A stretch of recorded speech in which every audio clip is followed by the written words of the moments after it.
Hello and welcome to the Liverpool Way podcast, the long-awaited Florian Wirtz as signed for Liverpool podcast. The weeks-long wait has finally come to an end with the Reds slapping down a club record fee, potentially rising to £116 million to snap up the most sought-after talent in European football. I'm Chris Smith and I'm joined by TLW editor Dave Usher and the man who loves a big splashy signing more than any of us, it's Julian Richards. We'll be looking at what Florian will bring on the field, examining his impressive first interview as a Liverpool player, and chatting through some of the other newsworthy items that have emerged since you last heard from us. Dave, the sun is shining, the fixtures are out, and Liverpool Football Club, champions of England, have just signed the best young attacking midfielder in Europe. Imagine not being us, eh? Yeah. It's a bit of an anticlimax because it's been going on for so long. It was quite funny that he actually apologised for that in his interview. Did you see that when, I think it was the bit when they said a message for the fans and he was like, yeah, sorry, it took so long. I think he's a bit sheepish because he went on holiday before he flew back to do the deal and that, didn't he? He was with Frimpong. So we've known for a good few weeks like that it was happening. It was just waiting for the formalities to be completed. And then you read about it today that they started talks with Leverkusen in March. So it was pretty much, most of it was done, and it was to do with the add-ons and that was the sticking point. And obviously you've got to convince the player, which it seems like they did that fairly quickly as well. It's funny the way it played out because it was 1 minute like Man City are leaking stuff about how much Pep loves him and he's gonna be like De Bruyne's replacement and what a great player he is and all that, and then he flies in and people get wind of the fact he's flown in. Like, I think he flew into Manchester, I think it was. Or maybe someone said Blackpool, actually. I don't know whether that was just a joke because that's where we met Virgil. But he flew into the northwest, we'll say that. And initially it was like, oh yeah, he's going to speak to Man City. And I think it was someone in Germany, like one of their press had said like that he was meeting Liverpool. And as soon as that report came out, like I got told like that behind the scenes, like City's press office were backtracking furiously to all their local press pack, who they'd tipped them off about, we're going to get him, Pep loves him, all that. And so they all ran with the story. And then when he flies in, they obviously know at that point he's not flying in to speak to them, and that, we've joined the race, so to speak, although it seems like we were in the race all along.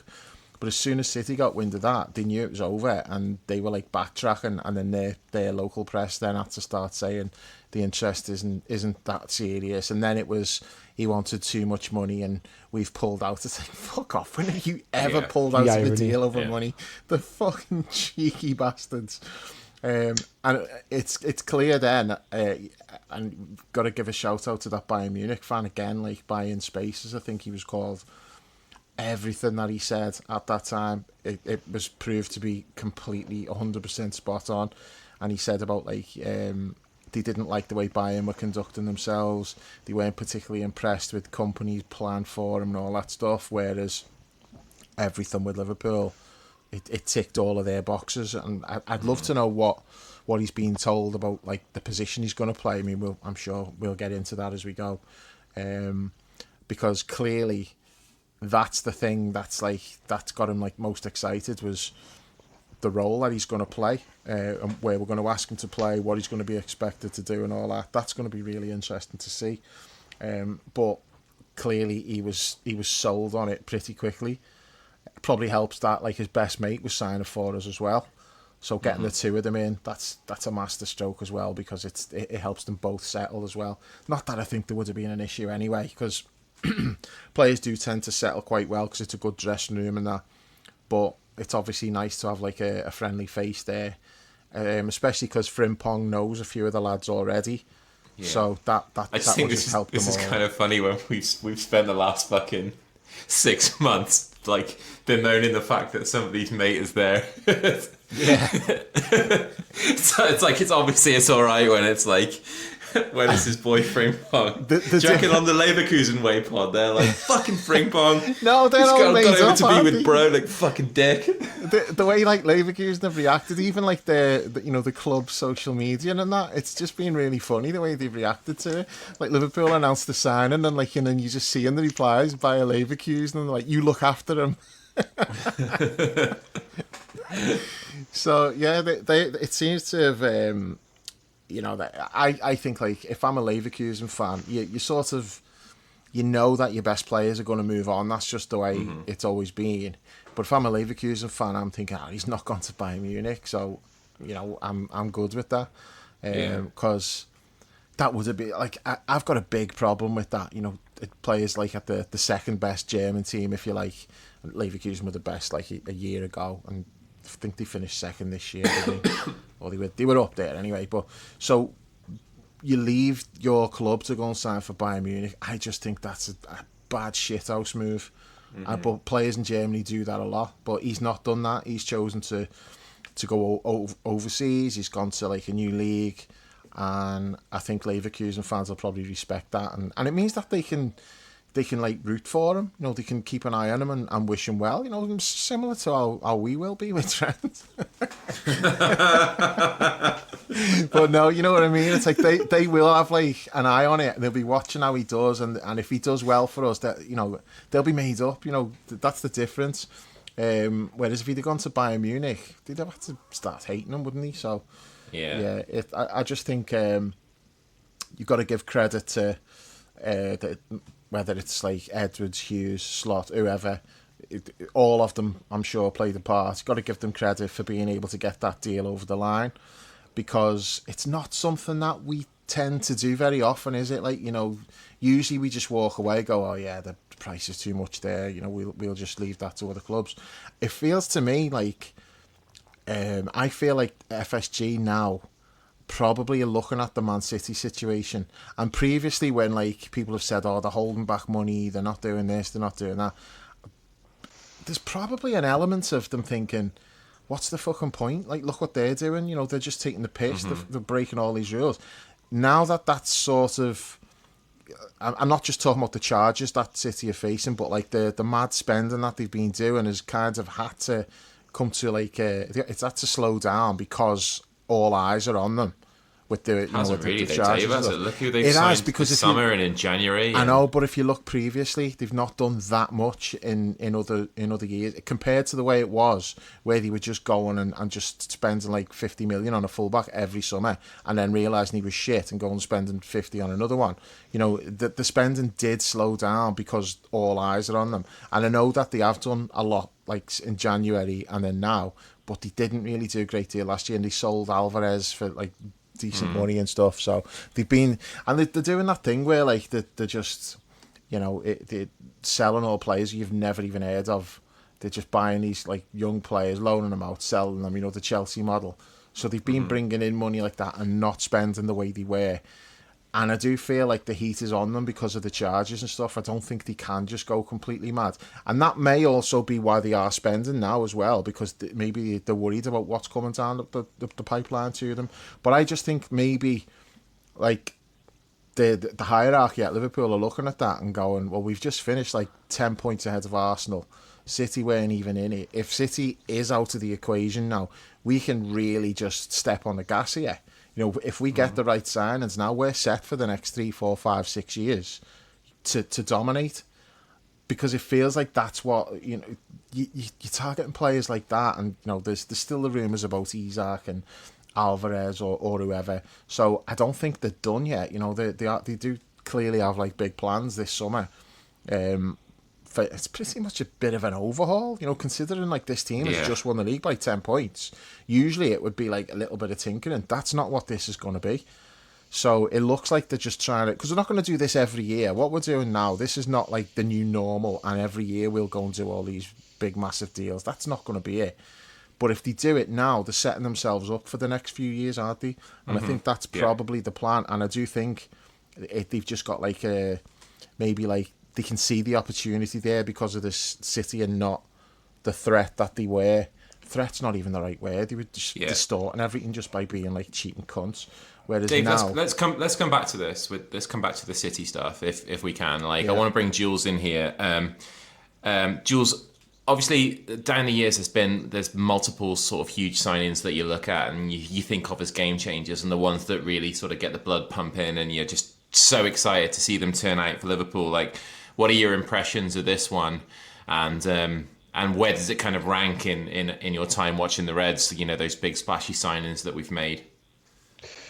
I think Virgil will always be number one for me now. Like nostalgia. At the time, like when we signed him. Yeah, no, I do think at the time, because like nostalgia can distort things. Because I can remember being excited about signings when I was a kid and everything, but I was excited like because it was just before, it was between Christmas and New Year, wasn't it? It was like on the 27th or something, and it was like Verge was announced. It was like he had a shirt in his front room next to his Christmas tree, like with, joining on January 1st, and it was like a massive fee, and it just felt like we've got the player that we wanted, the luxury player, the player that's going to be a game changer for us. And I think, and like history has borne that out, he has been that for us. So I think it'll be Verge number one always. What I like about this one though is, so if we cast our minds back to Dave and Paul doing a Trent and batting their eyelids at Bellingham when he was at Dortmund, and they were certain, like, they got played like a cheap violin because they were certain that like Trent was laying the groundwork for Bellingham to come here, when it turned out it was the other way around. I've got no comeback. I have to just accept that. Go on, carry on. And I remember I was on a pod and I said, and it was, I can't remember who I was on with, but the question was like, will it happen? And I was like, no, don't think so. Not that bothered by him anyway, but don't think we will. It's not the sort of signing we make. Because as a general rule,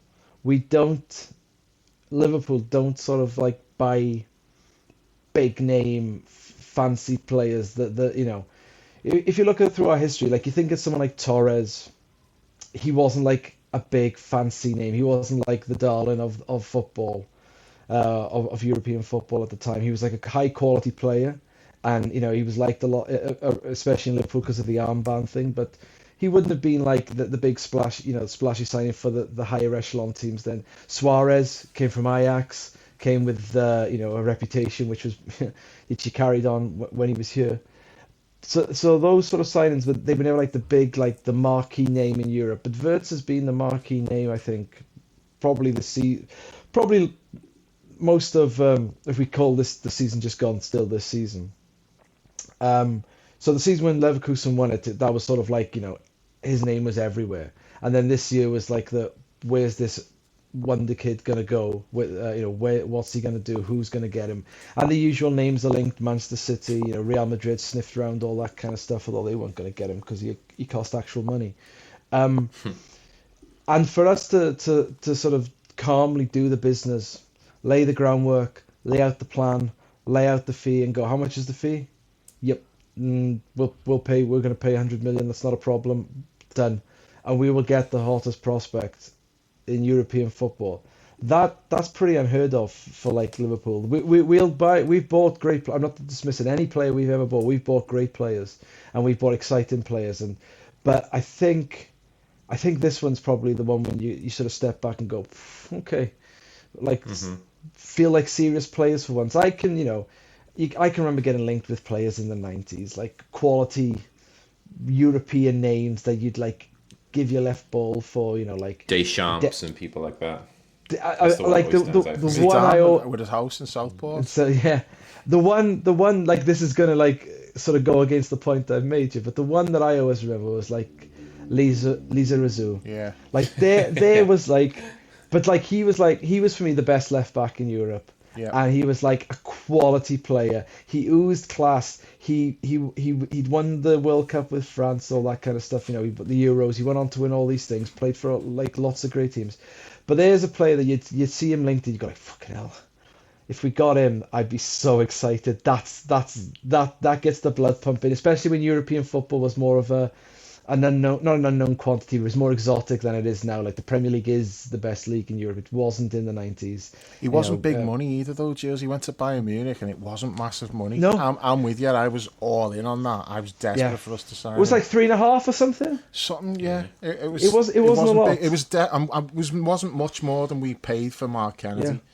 Yeah. That was who we signed instead.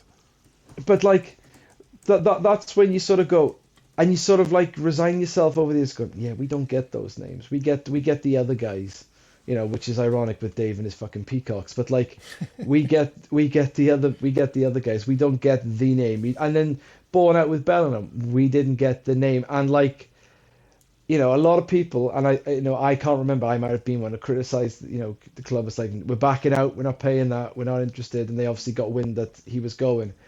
But like, clearly he was never going to come to Liverpool. He only was going to go to Real Madrid. And so if you know that, why continue the pursuit? Just let everyone know, well, we're not going to sign him. We'll sign 3-4 other players, and we'll bring them in. And we got the other guys. We got McAllister, who's great, who I love, who's now going to become, you know, a top echelon, if not already a top echelon player. He's a little undersung, I suppose, in the wider media. He did get on the shortlist for Player of the Year, though. Players player. Yeah, I love that because it. I love do that too, because it showed you how not his. being in it. Fucking hell. Yeah. Yeah. God giveth, God taketh away, right? So you're like, yeah, no, fair play the players. They've recognised McAllister. No Verge. Yeah. Well, I don't know then, really. Maybe they don't know. But, you know, we retooled the midfield instead. We bought Gravenberch, we bought Szoboszlai, we bought McAllister. The other guys. Endo. And, Classic other Endo. guy. Yeah. And then the start of the season, you know, last season, we tried to sign the big piece in Caicedo. And we had the money. We put the money down and said, the money's here. And Brighton were like, fabulous. And he was like, no, I'd rather go to Chelsea and win the Conference League, which is fine. Like, you know, winning the Premier League's not for everyone. So this feels like a statement, not a coming out party for Liverpool. That's silly. But like, this feels like the end point. Like, finally, like, we are now doing the business that everyone dreams. You know, when you were linked to like all the German when Klopp joined, Goetze, Brandt, all those players, you just didn't get them. You're like, well, okay, that's not what we do really most of the time. Well, this time it is what we do. We've identified that his stats are amazing. He's 22. He's going to be versatile across the front line, and we've got out to get him. It's a tremendous. I don't know how you can't be excited. I don't know how you can't be excited by it. And for the season to come now, and where it all fits. Let's hope the club just don't do what I used to do on Footy Manager, which is buy too many players, shove them all in, and it goes tits up because you change too much in too short time. Well, we'll get to that. You win something, you get drunk on it. Dave, we watched for years as like, you know, Man United would they'd win the league and then they'd go and sign like Wayne Rooney or something like that and just build from that position of strength. So I think that's like Jules was touching on that key point. Like, unless you're moving forwards, you're moving backwards if you're standing still, right? So the idea that we've gone out here and from this ultimate position of strength, like we're on top of the mountain and sort of nobody's really close to scaling it and being up there with us right now. A lot can change in football. It can happen really quickly. But, you know, we've just gone and got the piece that can really help us go and scale that next peak now and really, really kick on, which is what you've always wanted us to do. And it's what we didn't do in 2020 for mitigating circumstances, admittedly, but now we have done. Yeah, I also think, in you talk about the mitigating circumstances and that, we know what they are, but I also think there's an element of Klopp didn't think we needed to do that because he just looked at his team and he's like, well, how do I improve that? There's not that many players out there who can improve it. Now, you could have looked at midfield players and gone, well, yeah, we can improve on like Henderson, for example, or even Genie, like the job that they were doing. But the job they were doing was so specific to allow the fullbacks to be amazing. So he probably looked at that and thought, don't really need to do much. Now, where it probably went wrong was you've got to have like replacements for those players. You know, it's about depth and stuff. Whereas I think this is different in that it wasn't Arne Slot's team for one thing. So he's got his own ideas on how he'd like to play, what he wants to do, which players fit with that, which players don't. But to be like we just won the league by 10 points. we're already like significantly better than most of the competition, because a lot of the so-called competition are a fucking mess. You know, this is a real chance for us to make hay while the sun shines. And doing this, going out and getting like the player who, I mean, probably, does he get in every team in Europe? What team would he not get in? I mean, he probably gets in every team, doesn't he? Possibly Real Madrid, but then Alonso's their manager now, and I'm sure Alonso would definitely find room for him. So he probably does get in every single team in Europe. So for us to go and do that, like Jules was saying there, I mean, it kind of is unprecedented, because Virgil's probably the closest one, but the difference is Virgil's a defender. It's not as glamorous. This is like, you know, when you're talking about like a striker or a winger or a number 10, like, you know, the attacking superstar, it's different than a defender. Now, the defender may actually have a bigger impact on the team, which is what we've seen with Virgil. He was a completely transformational player. But that is the only one that you look at and think, every club in Europe wanted this player, and we said, no, we want him and we'll pay whatever it takes to get him, which at the time when we signed Virgil, it was massive money. So now, looking back now, it doesn't look like massive money because fees go up all the time, and Virgil was so good, it just kind of looks normal. But yeah, that's probably the only similar one to this, but I think this is more of a splash, just because it's an attacking player. He's 22, he's like, you know, most sought after player in Europe, as you said.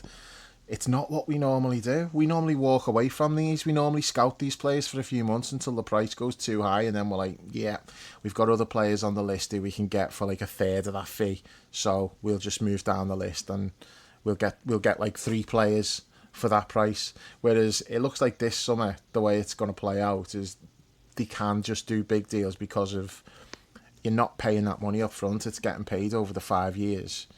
But you sell players, and like that covers like the first couple of installments, and then you sell some more players next year or whatever. So I do think there's like plenty of scope for them to do more big signings like this summer, which we've never seen before. This is like uncharted territory within here, really, I think. You realise, if there's any Arsenal fans listening to this, like when that bit you said about him getting into any team in Europe is going to be counted by Leo Trossard. Yeah, he's not getting in the Arsenal team. I was going to interject and say except for Arsenal, and I thought, no, no one's going to. I wish I had now, yeah. It's like that clip on the overlap where they're talking about like Salah being he starts on right wing in the Premier League all-time 11, and that woman pipes up and goes, Bukayo Saka, and everyone just looks. The most Arsenal thing. Once the season starts, there'll be like those comparisons that they always do. It'll be like Odegaard will maybe have 2 assists on the opening day or something, and that'll be all they need to begin with. Like Odegaard, Arrow, Wirtz, and they'll be comparing price tags and all stuff like that. That's absolutely nailed on. Might not even be Odegaard. It might be some kid from the youth academy who comes in. No, it'll be Odegaard. They're playing United. He'll get 2 assists. Yeah. What can it do? Will he have his camera with him afterwards? That's one of my favourite memes now. It pisses me off so much of the fucking time. Just him with his camera popping up everywhere. Great. That's what I was going to say to you. You said it pissed you off at the time. I'd completely forgotten that was against us.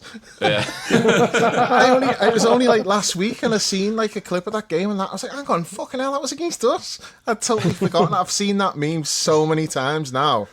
It's taken on a life of its own, and I didn't even associate it with the fact they'd beaten us when he done it. Honestly, right, Arsenal are the living embodiment of act like you've been there before. Yeah. Do that shit when you've won it. Do it then on the pitch on the game you're winning it, and you 5-1 up against Spurs, and you like take a selfie in front of the cop.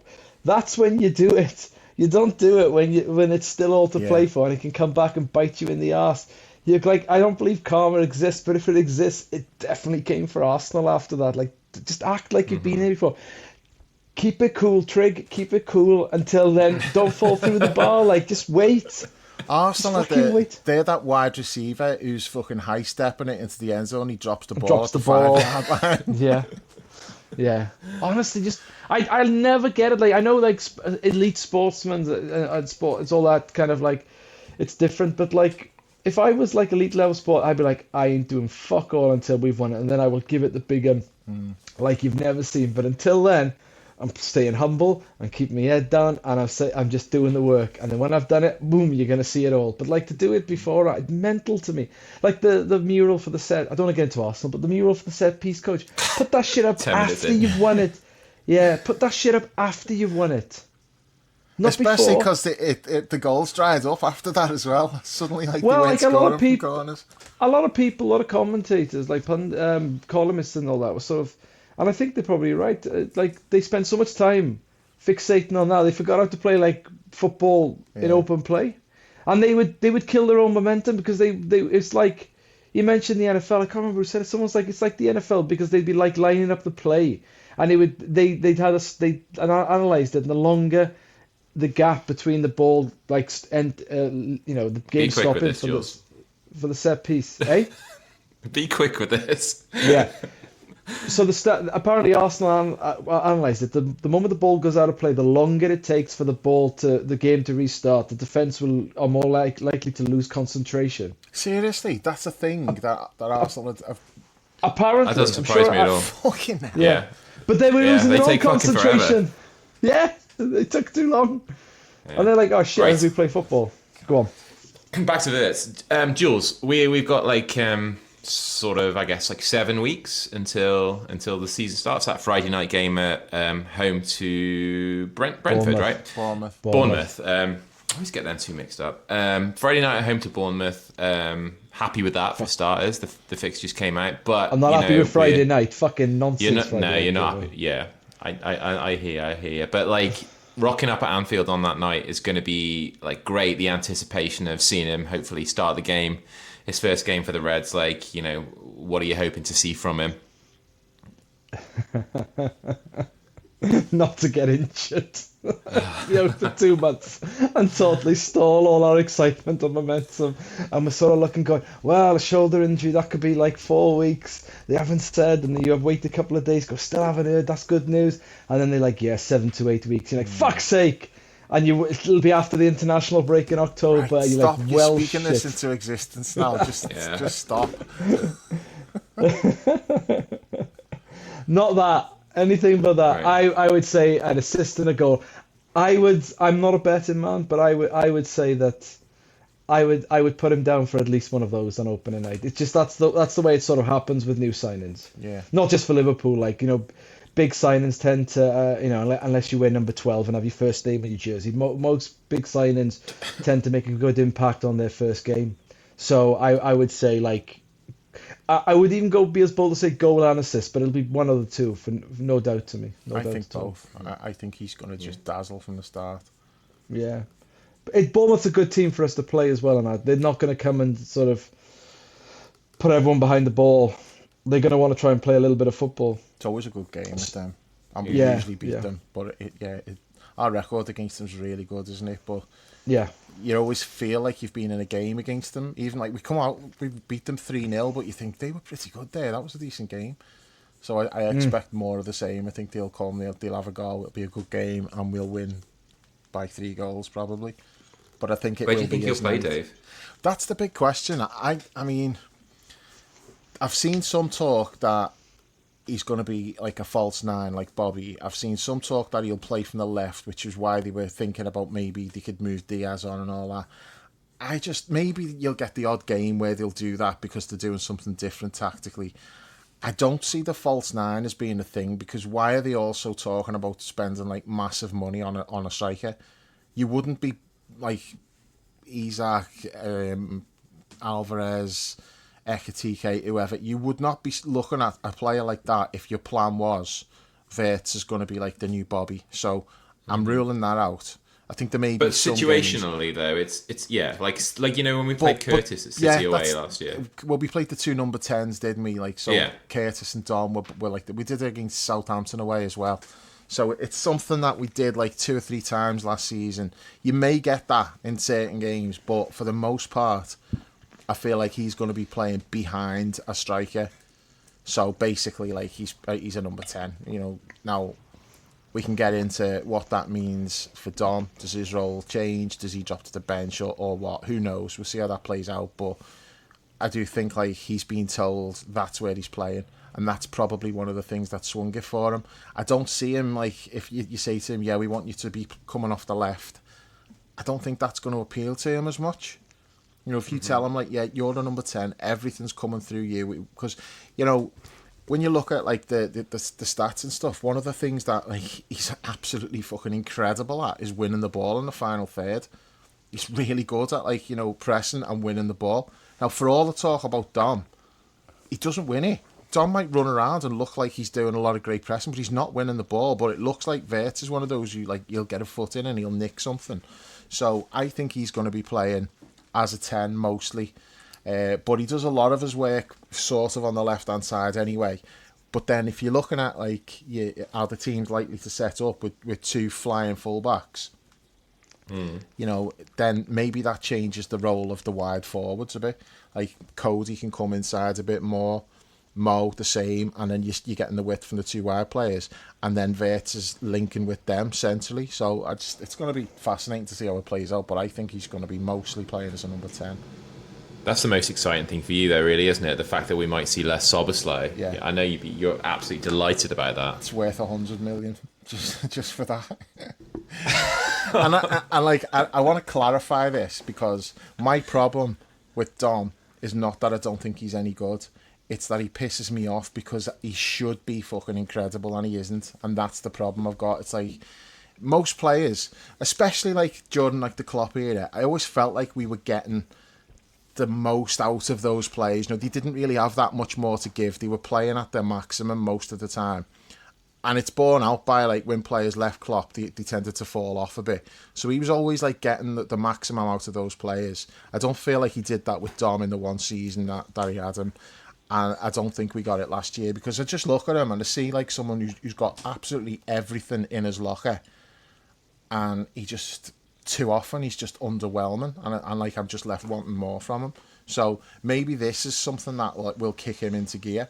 You know, a player like this coming in, taking the spot that he was playing, and it's like, well, you're going to have to force your way in somewhere else maybe, so now you're going to have to play as an 8 rather than a 10, which may well suit him better anyway.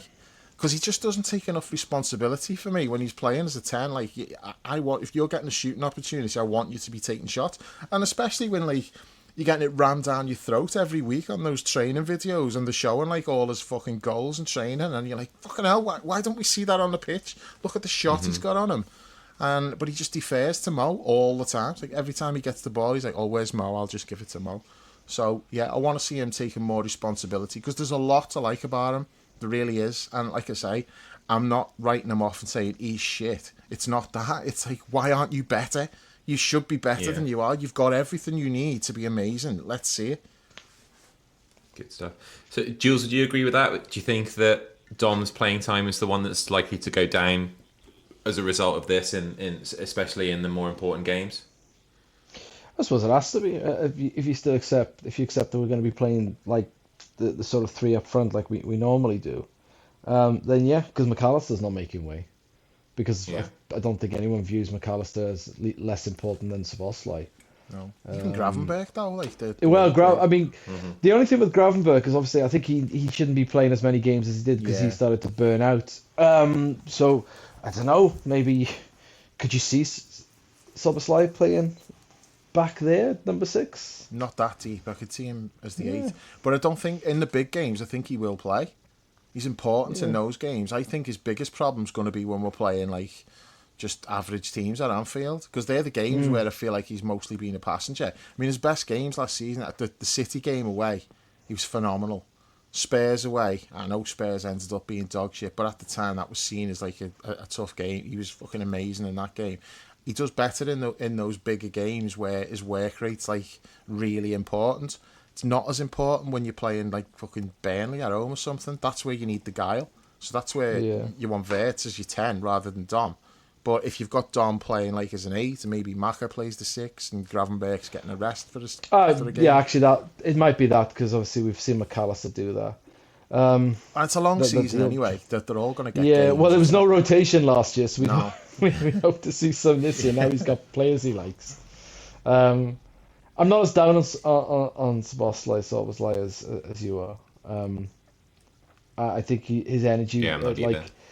I think he's a bit like sometimes people would say Henderson didn't bring enough to the team, and his defenders would say, well, it's the energy, it's the sort of the pressing, the running that sort of sets the tone for everybody else. And no one seemed to then say, well, don't agree. Well, some did. But most did he have people, more to give, though? Did Henderson have more? I feel like we got the maximum No, from Henderson. I know I can see where you're coming from there. No, I think Henderson was probably was giving all he had to give. He was at his apex. We weren't getting more from him. And I think what are you talking about when you see him like play for Hungary and stuff like that, and he's like blamming in like free kicks and stuff, and not even just that. It's not even that. It's more to do with the fact we've seen it in flashes. We know what he can do, and it's like, just do that more often. I just need to see more from him. There's too many games where I'm sat there watching, going, he's a fucking passenger here. He might be running around a lot, but a lot of it's empty calories. Where it's like he's running, and I was like, well, yeah, but you've not won the ball there. It's kind of like sometimes it even looks like it's for show. Like I used to do it all the time, like the token pressing the defender, knowing full well I wasn't going to get there, but at least people couldn't say, hey, you're not fucking running. And I'm looking at that and going, you're running, but what are we getting from that running? And then there's other games where his running is like vitally important and he's making a big difference. But too much of it's like, yeah, you're a passenger here, you're not giving us anything. And it's mostly home games against shite. I just feel like they're the games where, no, you step up, you just impose yourself on this game and show like what you can do, because we know what you can do, but do you know, I feel like we eternally talk about like buying a player that can unlock compact defenses at home for about 30 years. Finally done it. Yeah. I mean, let's get right back to that. It was supposed to be then, Smitsa, remember? Like Vladdy was meant to be that player, and like bless him, like he was a good player and he had some great moments. But Shearu. Yeah. Yeah. The number 10 who can just pick the lock. Yeah.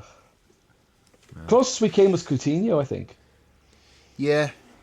Except when it wasn't going well, you just resorted to like, I'm just going to keep blamming him from 30 yards and eventually like hope one goes in. No, he did alright with that. Did enough times. Oh, he did. He did. So back to Wirtz then. Some of those players that you mentioned there, some more successful than others. The best example being Coutinho. What have you seen about Wirtz, Dave, that gets the blood pumping, gets you starting to talk up a little bit?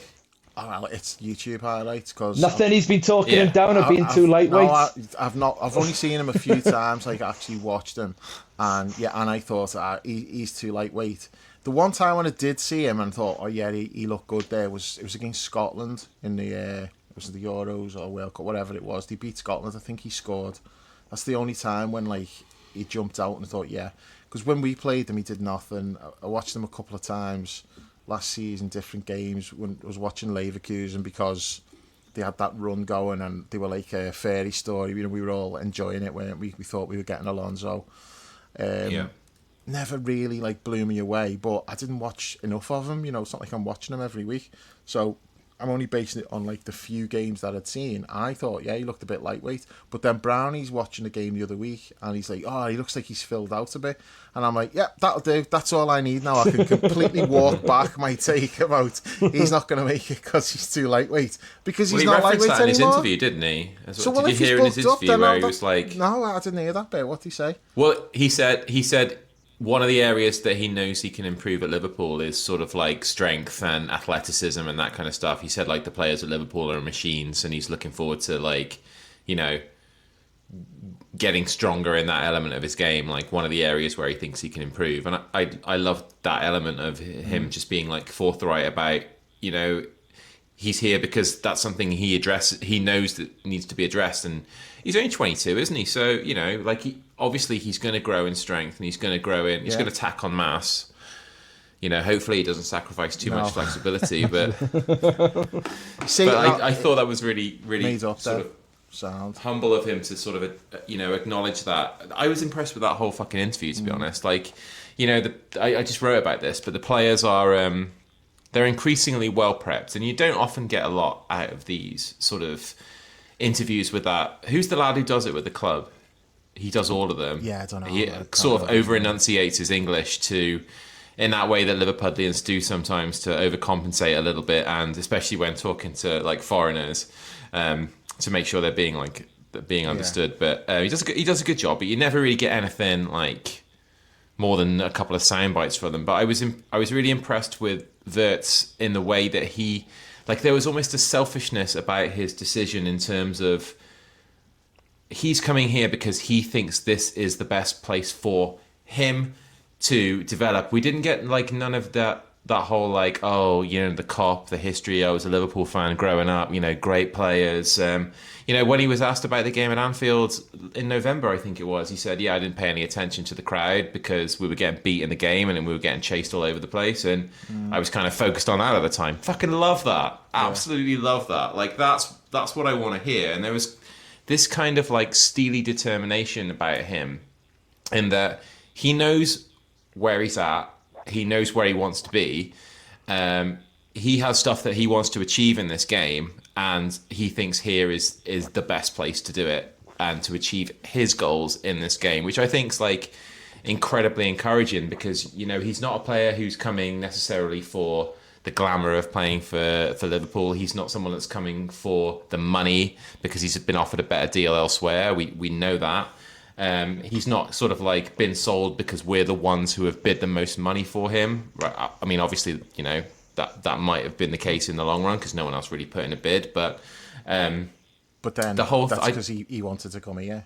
Yeah, exactly. But the whole thing is just like sort of super encouraging. I love the fact that another element I thought was really encouraging as well is the fact that he came away from those discussions with Arne Slot and said, "Yep, I'll have a bit of that." Like that's for me. That's where I'm going to come and develop my game. What has he said? I'm in the best hands at Liverpool.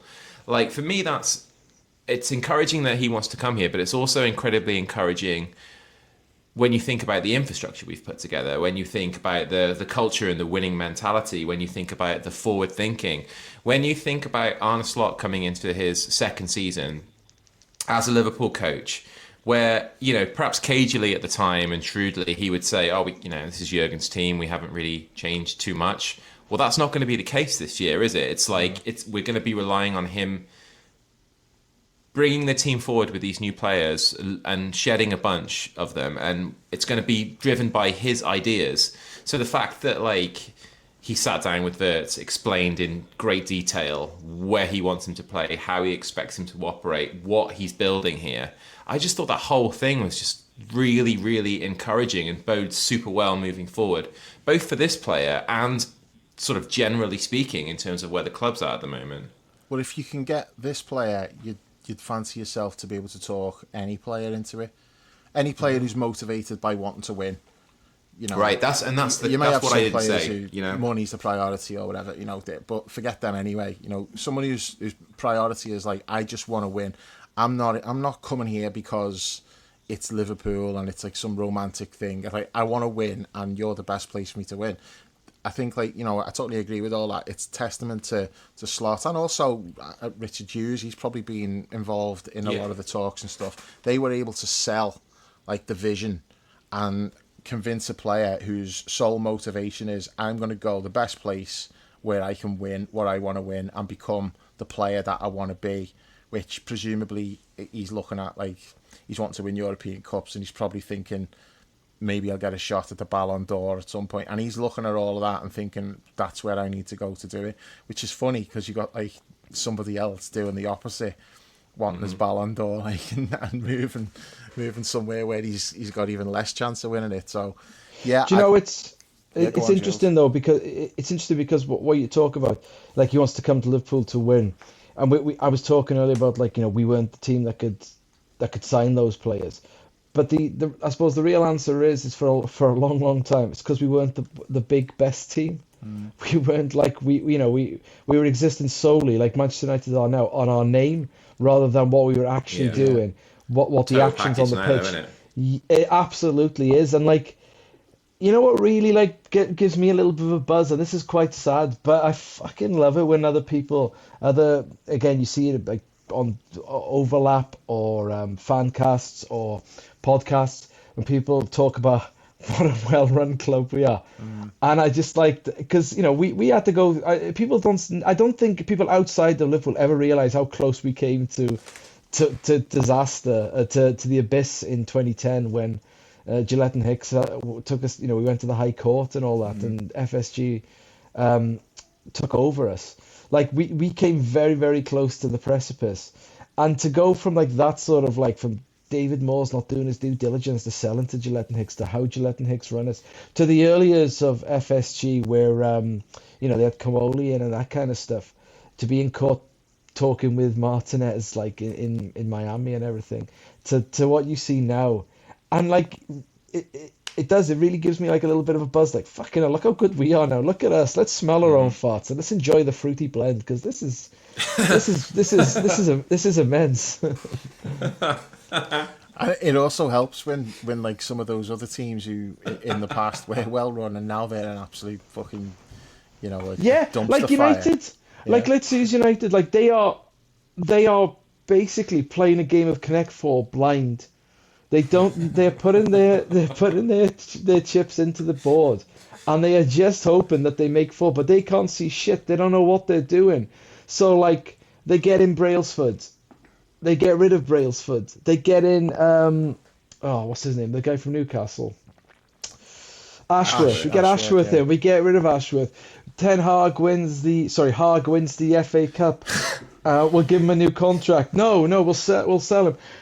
They're making all these blind moves, thinking they can connect up four, and they're not getting anywhere close to it. And then on top of that, they're like, yeah, and we're going to put your prices up for tickets as well, and we're not going to be doing this, and we're getting rid of that, and we're not fixing the roof.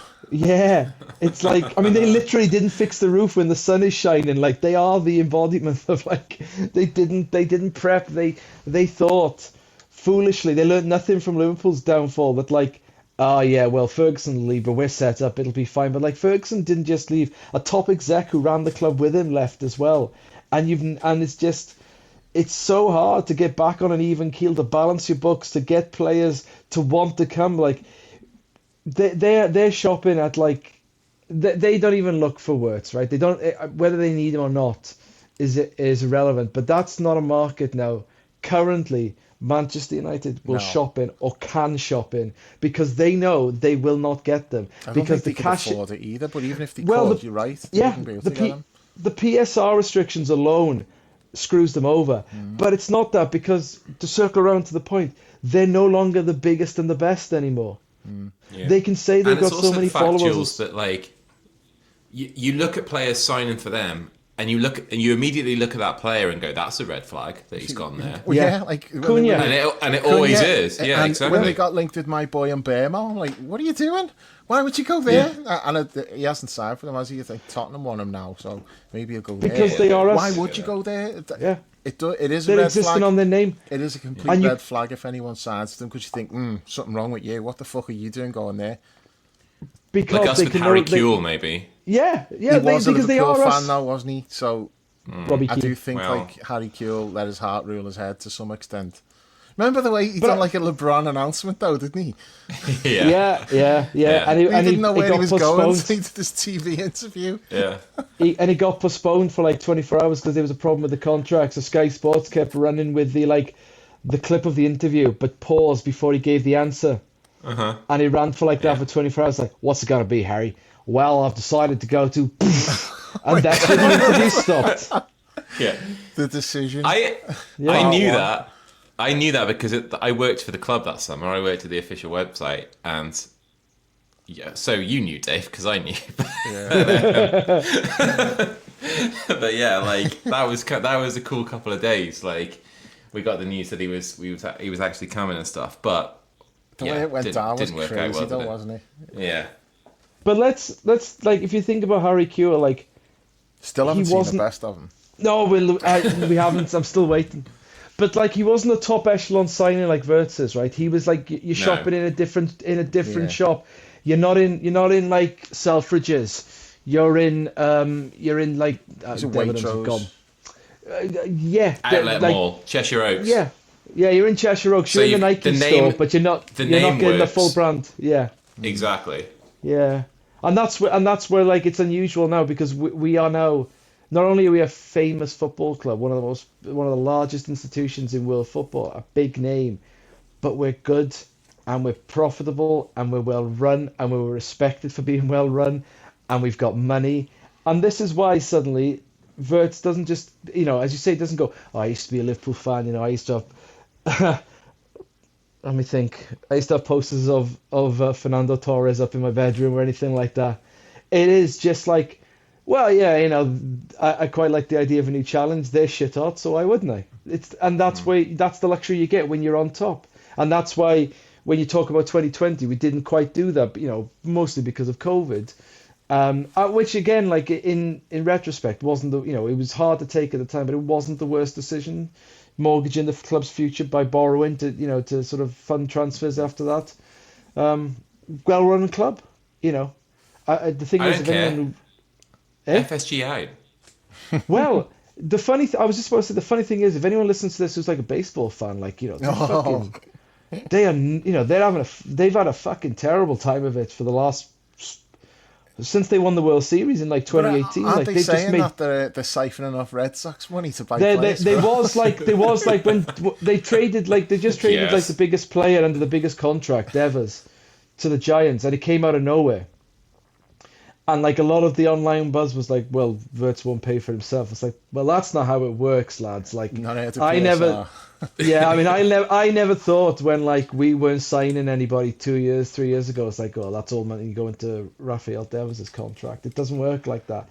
But it's funny, like they are like very, very disliked in Boston now. Like because they are having the sort of same decisions in Boston that like United are making now, where it's just like, we're trying to connect four, but we're doing it blind. So we think we're putting in a row, but we don't actually know what we're doing. And we're Is Connect Four battleships?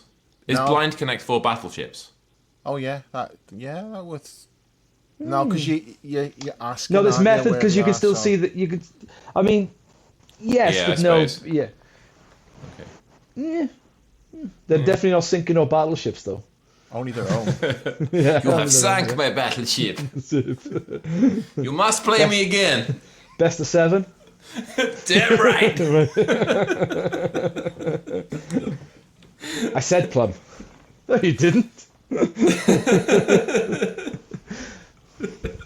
Little Bill and Ted reference for you. It's still June, so it's Bill and Ted month, so we can have that one. Gosh, where were we? Red Sox. Yeah. Yeah.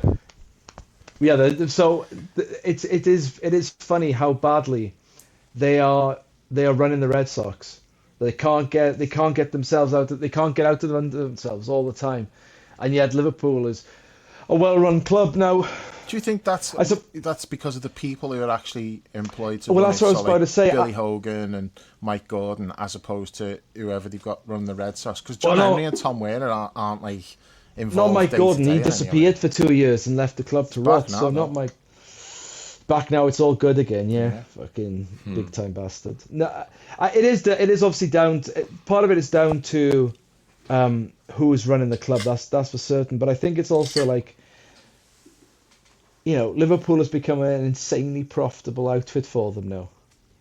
Like they have monetized. Like we always said we should be more monetized. No one can really complain that it's happened, but we are insanely monetized compared to how we used to be.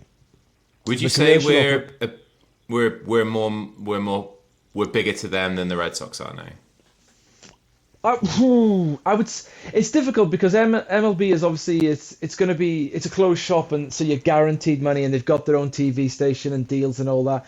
But the problem you've got is like there's even less restriction on spending in baseball right now than there is. Like the Dodgers are massively over their luxury tax, and they just pay the fine. They don't care.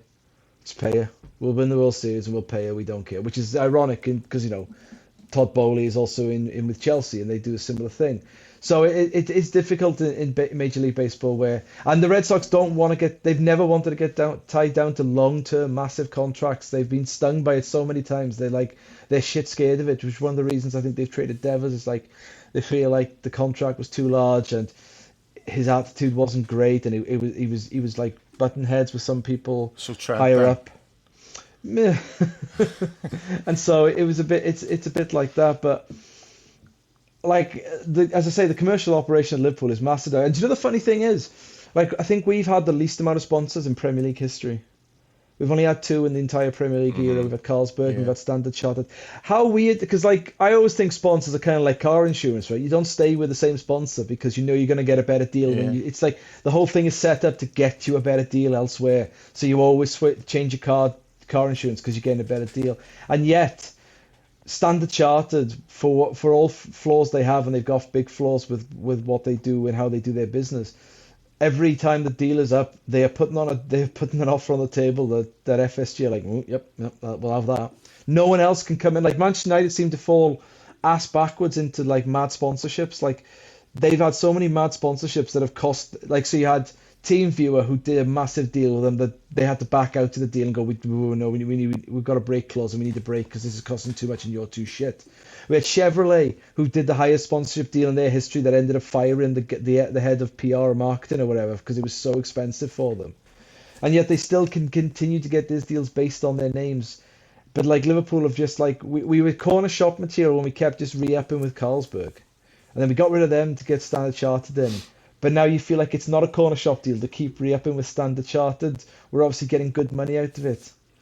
It's really, it's so, the commercial operation, like, let's not forget after the Champions League final, we couldn't get any merch out that we'd won it for like a month. Like the merch was out the next day from Liverpool. Even though we're changing from Nike to Adidas next in August, it's still all the Nike gears out ready to be sold. We don't care that like that deal's ending. We'll still make money on it. Nike will still make money on it. There's like a much more clear-headed view of how to do business now. It's like it's not ideal that it won't be the Adidas stuff, but we'll sell Nike t-shirts at £30 a pop with champions on it, and people will buy them. And I know that because I fucking bought one. It's like it is a shame that the Wirtz unveiling couldn't have happened in that new Adidas kit. Can you imagine how many of them? Yeah. Well, did you see Adidas' own marketing for it though? Yeah, I did. Was that with the long-sleeved red shirt with the stripes all the way down? Was that them? Somebody on the forum said they'd gone the Pro Evo. They'd gone for the Pro Evo. Yeah, they had type situation.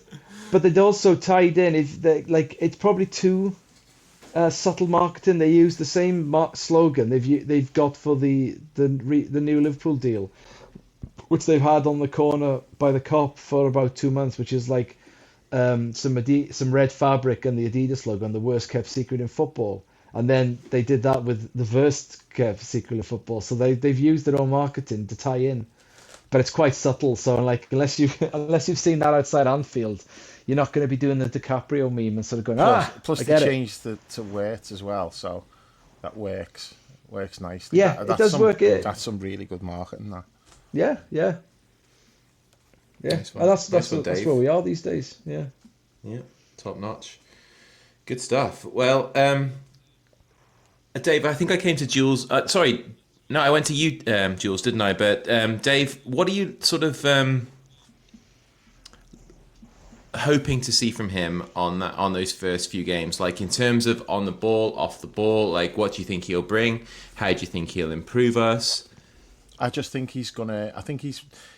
some players you think might take a little bit of time to settle in, and I think he's going to hit the ground running. And I think there's going to be a massive buzz around it with the crowd, and especially first game being at home, that's ideal. I know Friday night's a bit shit for people having to travel and that, but it should be a good atmosphere. I think it's an ideal start for him, and I'm expecting him to just tear it up in that first game. It's difficult to envisage it too much because we don't know who else is going to be signing. Like, we don't know who's going to be playing up front. Whether we'll have like another midfield player, whether we have another defender. We could go into that game with 4 or 5 new starters. We could potentially we could have 4 or 5 new players in that team. So it's hard to be able to predict exactly, but I do think he's going to immediately hit the ground running, and I think he's just going to be quality straight away. And I think what maybe will surprise is probably the wrong word, but I think what the pundits, when they'll start analysing them in the first few games, I think you'll get them saying stuff like, it's not just about when he's got the ball, look at his work rate and look how he's like pressing and winning the ball back and stuff like that. I think that's going to be what's really going. And if he's doing that, I mean, if he's winning the ball in the final third and setting us in on goal, that's going to get the crowd fucking absolutely buzzing about it. So I'm just like, I think he's going to immediately hit the ground running, and I don't think there'll be like a bedding in period. I think he'll just be great from the start. I think it'll be one of those things like when you see him, because that's kind of one of the best parts about this whole situation, isn't it? When you rock up at Anfield for the first time, like, and you see him in the flesh, and you sort of, the way my schedule's looking at the moment, it's going to be November before I get back. But like, you know, I remember I'll be back from injury by then. Jules. And you know, like, I remember the first time, like, seeing Torres, for instance, and the way he sort of like, that's a good example. Blasted past that Chelsea defender, Ben Heim or whatever his name was, and just stroked like, fucking hell. Yeah. I think and sort of like Mo's Anfield debut, where you see him just nod it off, you know, Bellerin's foot and do the Roadrunner legs all the way through and then pop it in. Yeah. You know, at the Kop end. I think it'll be something like that, where we look at him and we're like, holy shit, I haven't seen this before. Yeah. And it's just going to be fucking, like, it's just going to be amazing. Like, I love those moments where you get to see those new signings up close for the first time, and you see, and you think, like, Jesus wept. Like, this is going to be a player for us. Like, maybe similar to the first time when, like, Michael Owen came into the team, or people like that. Just these transformational, game-changing kind of these players that are one of the reasons why we go and watch football in the first place, right? Like, that's why you want to see something that you haven't seen before, and I think he could be the guy to do that for us. Where I think Torres is a great example, because it's like, you know, he's good, but then you see something and you're like, oh fucking hell, no, that was even like, I mean, high expectations. That's just gone way above it, and that's kind of what I meant when I said I think he's just going to immediately be like, right from the start, he's going to be great. I think it's going to be like those wow moments where he's going to do something in the first game and everyone's going to be like, oh, fucking hell. That's what I'm expecting in the first game. I mean, these YouTube clips, these compilations, Jules, they can be sort of really deceptive in that obviously you're don't have any context of what he's done for the rest of the 90 minutes other than this, like, insane piece of skill. But, like, there's enough in them to see just how special he is from that perspective, right? It's stuff you don't see every day. It's stuff that if you watched 10, 15 live games in a row, like, you won't see somebody, like, navigate their way through 4 players in the middle of the field just through deft little touches and body movement in what we've seen from him. Like, you know, you won't see a player turning up in the penalty area to turn one home, or get into the byline and pulling one back, or, you know, laying it up for the fullback to pull back. Like, you know, there seems to be so many strings to his bow, and I want to get that full package now. I want to see what it looks like over the course of a full 90 minutes, and just savor it, really. Yeah, I've got nothing really to add there. I mean, because you've like, all of that spot on. The excitement is palpable, isn't it? You just want to see how he fits in the team, and you want to just see those bits of magic that you've seen in the clips. You just want to see a little bit of that, and I think he will hit the ground running, because the team is good. This is not a player coming into a struggling team that has to lift the team. The team is already good, knows its positions, knows its roles. Jabroni, all that kind of stuff. I've no qualms that he should come in and just hit the ground running. And I like all those things you've listed there. Yeah, it's so exciting. Do you know what I'm looking forward to?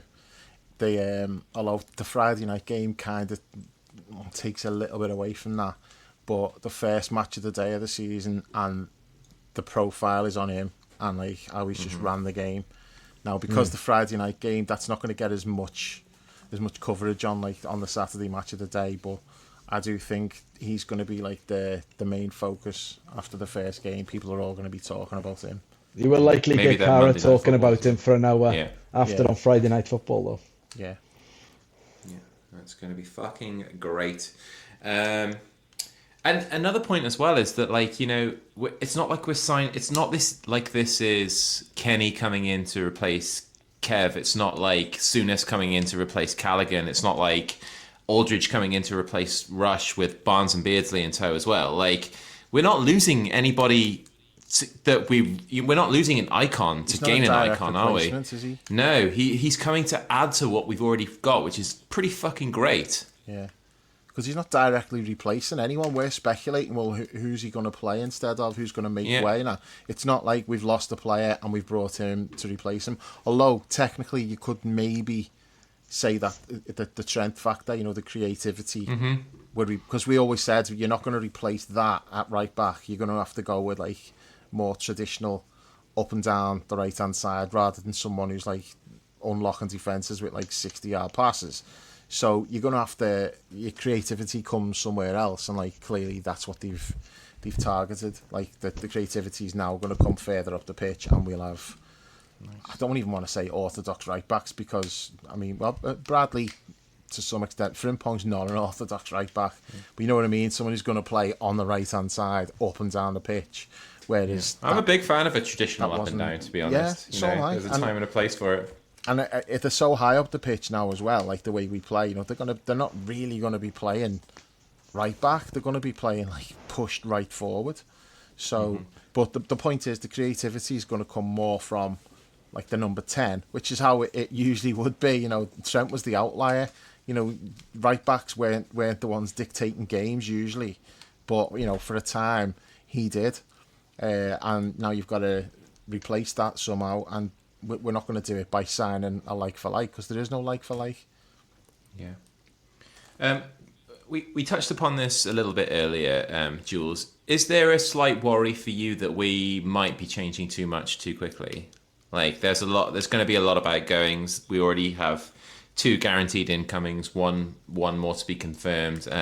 Speculation over who's going to play as the central forward, and the probability that we're going to be chasing a new centre half as well. Like, do you worry that like there's going to be too much of a bedding in process that it might adversely affect us starting the season with so much new talent on show?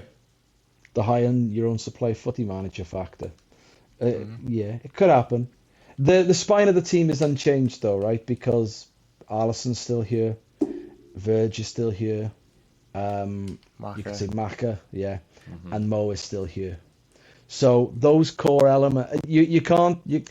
The foundation is like a building, right? You can remodel the walls, you can change the carpet, you can paint it, you can do whatever, but you can't fuck around with the foundations. The foundations haven't been fucked around with; they're still there. So in theory, there might be the occasional game where it doesn't quite click, but we've also got the luxury of like a clearer pre-season as you can have. Yeah, like we're not playing it. It is. We're not playing in the, and like I'm watching Inter like struggle against Red Diamonds in the background here in the Club World Cup in Seattle. It's June the 20th, June the 21st. 50 years ago yesterday, Jaws came out. It's the middle of June and there are football clubs still playing football. It's insane. It's like, and it isn't even. Oh no, Inter have scored. Okay, it's live update. Take that, Red Diamonds. They were leading as well with Red Diamonds. Anyway, but our players have done the All the Nations League and the World Cup qualifiers have started. They were done about a week and a half ago. They're on holiday. Like they've got until now. They've got 3 weeks until July the 7th. And then July 1st or whatever it is, and they come back. It's not. Is it July 1st or is it July 7th? I don't think it's like dead on the start of July. I think it's July 7th. Don't know. Anyway, they've got weeks. That is a Monday, so. Yeah, they've got weeks to come back, and they've got time. And then our pre-season is structured. Yeah, we've got the mad trip out to thousands of miles away to a humid climate. Is not ideal. We've got a couple of games there, but otherwise it's structured. It's like we're playing 2 games against Bilbao in one day, so we know what we're doing. You can't put a price on that. There's no major tournament for our players this summer. You really can't, because it gives Slot a chance to bed them in. It's what Klopp always wanted, right? It's what every manager wants: chance to work with the players, assess who comes back, build the team, start all the training, get your plans in place.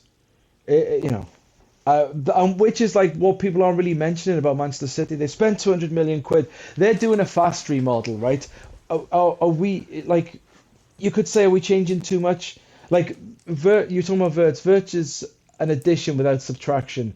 All the ones you mentioned were addition by subtraction. You've removed the good player to be replaced by another good player. With Wirtz, in his position, we didn't have anybody, so it's just an addition.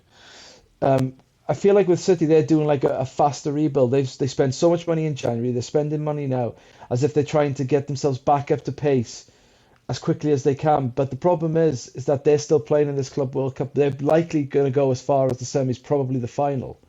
So they're going to have at least another week and a half, 2 weeks. So by the time they're done, we're almost coming back into pre-season, and they want to finish. And they finished okay last season. They finished their season fairly strong, but who did they draw? They were still like drawing mad games against shit teams and stuff. They were still having bad, like weird results that the Manchester City of old wouldn't have. And they lost the cup final as well. And of course they lost the cup final. And you know what? Like, I know there was you could say there's some skewer things like the goalkeeper or whatever, but I don't think anyone came away from that saying Palace didn't deserve it, just on the basis that everyone likes Palace. But they played the game they wanted to play. They counter-attacked, they scored a great goal, and then they defended. That's what they wanted to do. Yeah. And they did it. And City couldn't break that down. So I'm not convinced that they're fully repaired. And yet they aren't going to have the long pre-season that we've had, the full pre-season, the chance to sort of breathe, assess what you want to do, and then go and then build from there. So yeah, I don't. There's always the danger. You can never tell because personalities are an intangible when it comes to people mixing. But I don't see, as long as the foundation is intact, I don't see a massive problem with this. No, Wirtz is a good mix. He's like Kenwood Chef when he gets going. Oh dear. They keep coming. The fact that Chris has given no reaction to that at all tells you all you need to know. I didn't get it. It went over my head. That's poor. You didn't get it. Yeah, Kenwood Chef. What's that? Oh, no way. The Groovy Gang. Is Rodney a good mixer? Good mixer. Okay. He's like Kenwood Chef when he gets going. Fair enough. That is on me then. I would have expected that from Paul. I'm disappointed with myself there. Yeah. Disappointed with myself. Just one quick point on what Jules said there about when he said you're not sure if City are fully repaired or not. Like, they're not. But even if they were, this thing that they're having to play in the summer, I just think that's massive. It's going to completely fucking kill them at some point next season. They may well start really well because it hasn't affected them at that point. But at some point, them and Chelsea, it's got to. Mm-hmm. It's got to have like a negative impact at some point. Like, you can't be just playing through the summer and then starting a season a few weeks later. Yeah, the other thing, it's fucking hot. I mean, there's no point asking Chris because where he lives, it's always fucking hot. Yeah. But it's fucking hot. Like, they're playing in Philadelphia. It's like 40 degrees in Philadelphia this week coming up. Well, it's always sunny in Philadelphia. Well, true. It's fucking roasting in Philadelphia as well. So it's like you're not just playing like in like 20-degree heat and like it's nice, and it's oppressively hot in like North America at this time of year. It's not fun. So glad we're not in that. Even though by rights we probably should be in it. It's ridiculous that we're not. But I know I'm simultaneously like 3 finals in 5 years. Of course we should be in it. But I'm simultaneously outraged and glad. Yeah. Oh, how dare we not be in it? But I'm not that arse. But how dare we not be in it? Yeah, agreed. Okay, Dave. Anything else you want to address when it comes to Wirtz? Maybe the interview, sort of like your hopes, what the statement it makes, whatever. I haven't seen like the full interview yet. I've just seen snippets. Like they just put out different snippets. I've not actually sat down and watched the whole interview yet. So I'm gonna do that tonight. I've probably seen best part of it in like the little short bits that they've put out. But he come across really well, impressive. There's something about him, just like that steely determination, I mean, it's easy to say that just based off an interview. I mean, who knows? But maturity as well. Yeah, just the way he carries himself. He just seems impressive, doesn't he? Yeah, and we should probably say that like if there's stuff that we don't address on the pod, especially in the summer when we're not doing as many regular pods, is that you're keeping the Liverpool Way diary up through the summer, aren't you, on the website? So with a subscription to liverpoolway.co.uk for £3 a month, I think it is, Dave, isn't it? Yeah. for £3 a month, you can keep up with all that during the summer. Like there's a sort of blurb, 500 words, 300 words for every day in the week. So yeah, head on over to liverpoolway.co.uk, sign up for a membership, and when the season starts up again, you'll get reports from every Liverpool game. Because I know you'll skip past that 30 seconds where I do the blurb every podcast that Dave dumps in about halfway through. Have you not? No, See, there you go. I haven't fucking noticed because I skip it. Months. Because I deleted it, from the template by mistake, and I thought, I can't be asked going back and copying that section from a previous pod, so I've just not. It hasn't been in. And you give me shit for not listening. See, I just think he's just listening, but not. You just take it for granted that it's in there, and he's just not noticed. I do. Yeah, he definitely listens to us. I know Chris listens, but you only started listening when you realised we were talking about you and you weren't on. That's a scandalous accusation. It's true though. And I'll be getting Alan Pardew's lawyer to speak to you about that. The amount of times we'd said stuff about you and there was no comeback, and it was only when fucking Stu grassed us up, then you started listening. Nice. Every listener counts. So if you're out there and you're not listening and you know us, be careful because we're coming for you. Not that they know it because they're not listening. No, true. All right. Okay, so let's move on a little bit then. Some of the other transfer news this week is not something anybody's going to be really happy about, really, but the idea that Andy Robertson might be on the way out of the door, a year left on his contract, rumours, speculation, maybe not speculation, sort of concrete interest from Atletico Madrid in taking him there, and from what we can understand, Jules, a mutual interest, really, and even a prospect that Andy might be driving the possibility of this move. Obviously, it would be heartbreaking to see him go, certainly without any sort of goodbye. He's a perennial favourite of all of us. Everybody loves him so much. A huge part of our success. What are your thoughts on that? Be very sad to see him go.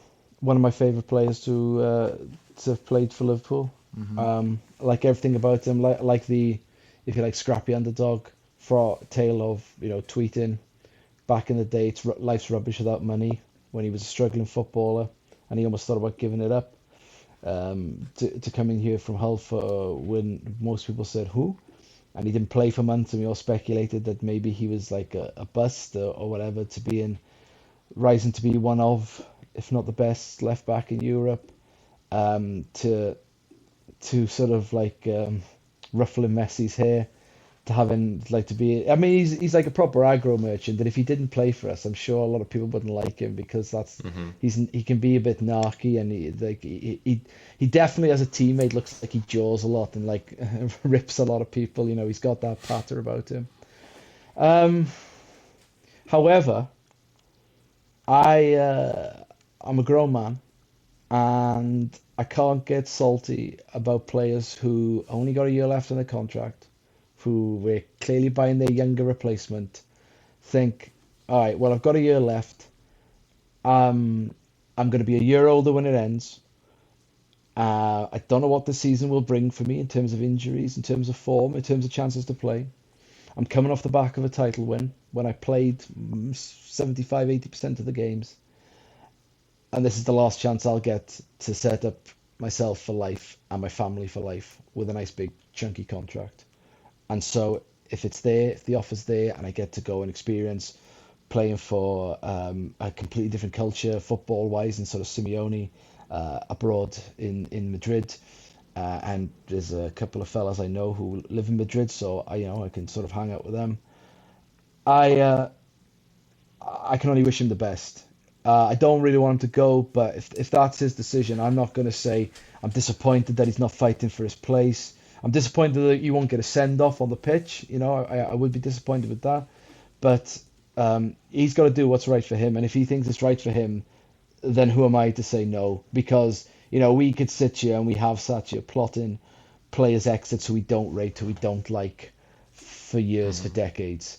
And that door that swings both ways. It doesn't. You can't write. I mean, football fans are hypocritical. We all know this. But you can't rightfully expect to say, you'll have people out there saying, number 9 is shite, sell him, get rid, all that kind of nonsense. and then get salty when... Fucking tell me. Who's saying that? I want names. Names. All fucking 3 You're million like of De them. Niro in The Untouchables. I want him dead. I want his family dead. But that's you'll have people calling for that, but then like they'll get pissed off if Robert once says, "Oh, you know what? I've had a good offer. I fancy it. I'd like to take it. I'd like the club to explore that option." If I just don't see how you can be like that. So I wish him well. I hope he stays. I really do, because he's this will probably be for him. Like if someone said this to me, he'd be like, yeah, you fucking glorified mascot. I don't care. But like he is a key component of the dressing room, of the makeup of the squad, and it's always a shame to lose somebody who is like that. But what can you say? The guy's that given us 8 years of absolute quality service. He's been brilliant. And as I say, he's one of my favourite Liverpool players, not of this era, of any era. Same. I just love everything about the way he approaches the game. What was it against when someone fouls somebody? It was a Sadio. Someone fouled Sadio, and he's like, Sadio, I'll get him. Don't worry, I'll get him later. Was that boss? There you go. Yeah, team, wasn't it? Yeah, I'll get him later. It's that kind of stuff. It's just like that kind of. It's the little things like that like that's the sort of shit you like. It's what some Americans call like hustle and stuff like that. It's great. So yeah, I said my piece, Chrissy. All right. Dave, I wrote this sort of like impassioned piece on Always Liverpool about whether, how upsetting it would be if he left, and how I hope he would stay stay out his contract. The shirt is his until it's not. Like, I don't agree with the idea that we should just be signing this lad based on one good season in a mid-table club and be like, oh yeah, Andy Robertson, off you go now. And one of my subscribers there, Niall, he's Deshuk on the forum. It's a Gaelic word. I think it's like de-siege. I always read it as like de-siege. Yeah, that's how I read it. Yeah, but I just You're looked someone it up who calls Siobhan Sioban, aren't you? Yeah. Deshuk, it means Sioban, apparently it means southern in Irish. So I finally got all to that now. But he said, commented on the piece, and he said Bob Paisley famously would move players on while they were still useful. Did people accuse him of being soulless for doing that? In terms of send-offs, I'd rather dispense with the awkward Stevie Carra-style farewell tours and see him come back to Anfield in an Atletico shirt, roar his name to the rafters, Clement style. Now that would be a farewell from the ages. Now, when you put it like that, like, it doesn't sound too bad. Like, I sort of thought on that and thought, like the Gerrard farewell tour was fucking awkward as shit. So if as well, because we were shit. Yeah, right. Yeah, it was. What was it? 7-1 at Stoke or 6-1 or something? Yeah. We also wore the worst home kit known to man, the worst ever Liverpool home kit. That looked like a fucking Middlesbrough kit. That kit he got to send off in. Fucking disgrace of a shirt. Only you would remember that. I haven't got a clue what the kit was. Yeah. It looked like a Middlesbrough. It's the Balotelli shirt. Did it look like a Middlesbrough kit because Stuart Downing was also wearing it at the same time? No, he'd gone by then, I think. Yeah. He's gone by then. Long gone. He'd gone to shush somebody else. Isn't he back at the club or something? Yeah. Isn't he back at the club? Fucking outrageous. Scout, isn't he? I think. Fucking at Liverpool? Yeah. He's definitely got I can't remember what it was, but he's definitely got some sort of job. I reckon he's an anti-scout. He'll scout someone and we'll go, fucking hell, Downing rates him. Stay away. Stay away. An anti-scout. Yeah. All right. Just on Robbo, yeah. that piece that you wrote was spot on. I'm with you on that, but I did think that was a good point that was made by Niall. And I mean, he says, would Paisley be seen as like heartless? Probably, yeah. If the internet was around back in the day, yeah, absolutely. But obviously different times and that. But I just think I don't want Robbo to go. But if he does, then yeah, and it was him last time as well. I was United, but yeah, fucking phantom raspberry blower. Yeah, so I don't want Robbo to go, and I would only be angry about it if it was the club forcing it, which I don't think it is at all. I think they're quite happy for him to see out the year, And then, presumably, as the season goes on, if he's done well, they'd maybe look at offering him something. There's clearly no intent to be offering him an extension now. He's joked about that himself, hasn't he? So, he's looking at it and thinking, I may or may not get an extension. Probably lean towards not getting one, especially if Kerkez does really well. So I understand his point of view, that he's maybe thinking, they're not looking after me beyond this year. Someone else wants to give me a longer contract, and it's a new challenge and all of that stuff. I totally get why he might think now's the time. I just think he's still got a lot to give, and we've got a new young left back coming in. I think, he could benefit from working with Robbo, but I suppose that's not Robbo's responsibility. It's not like he owes us anything, or like he owes Kerkez anything, or I'll stick around to help you out. No, it doesn't work like that. So it's up to him. Whatever he wants to do, I'm totally fine with. I'd like him to stay, and I do think there's something to be said for those send-offs. I feel bad that Robbo, if he doesn't get the send-off that he deserved. Now, it's all well and good saying, well, yeah, let's cheer him when he comes back with Atletico, but what if he doesn't? He might not. Yeah. Then we're just waiting for like a Legends game or something, aren't we? So, yeah, I hope he doesn't go, but I feel like he probably will. I think there's definitely fire where there's smoke is. Mm-hmm. Jules, do you agree with that? You think it will happen? I don't know. I'm 50-50 on it, I suppose. Yeah. I'm 50-50 on it. It depends how much Atletico... it depends how much he really wants to go, I suppose. That actually boils down to how much he pushes to go. If he's like, if you get a good offer, I'd like you to consider it, and then we don't get what we deem a good offer, and we say, sorry, mate, the offer wasn't there, so when we know. Yeah. And then fair enough. 50-50. It's like stating the obvious to say I'd rather keep him than Costas. That's risky, that, for me, having Costas as a backup to a 21-year-old coming into the team. And I think we're all agreed that that's not how the club drew it up in sort of plans to transition the team. No. I would even go as far to say if Robbo... And maybe this is why he thinks that it's time to leave, because I would have thought Robbo would still have the starting left-back jersey to begin the season. Mm-hmm. But maybe he's been tipped otherwise that won't be the case. And therefore he's like, well, fucking hell, if I've lost the jersey without even a game being played, then it's time to, it's just time to I suppose it depends, Jules, on the system, doesn't it? Like, if we're integrating a new system and Kerkez is being purchased to play in that new system, then that kind of makes your mind up for you, doesn't it? You're probably not going to play Robbo and have him bombing forward constantly. And there is, there is that, but there is also, lest we forget, he had some bad games last season, and we had a lot of chatter online about he's losing a step, he's making more mistakes, he gave away more penalties.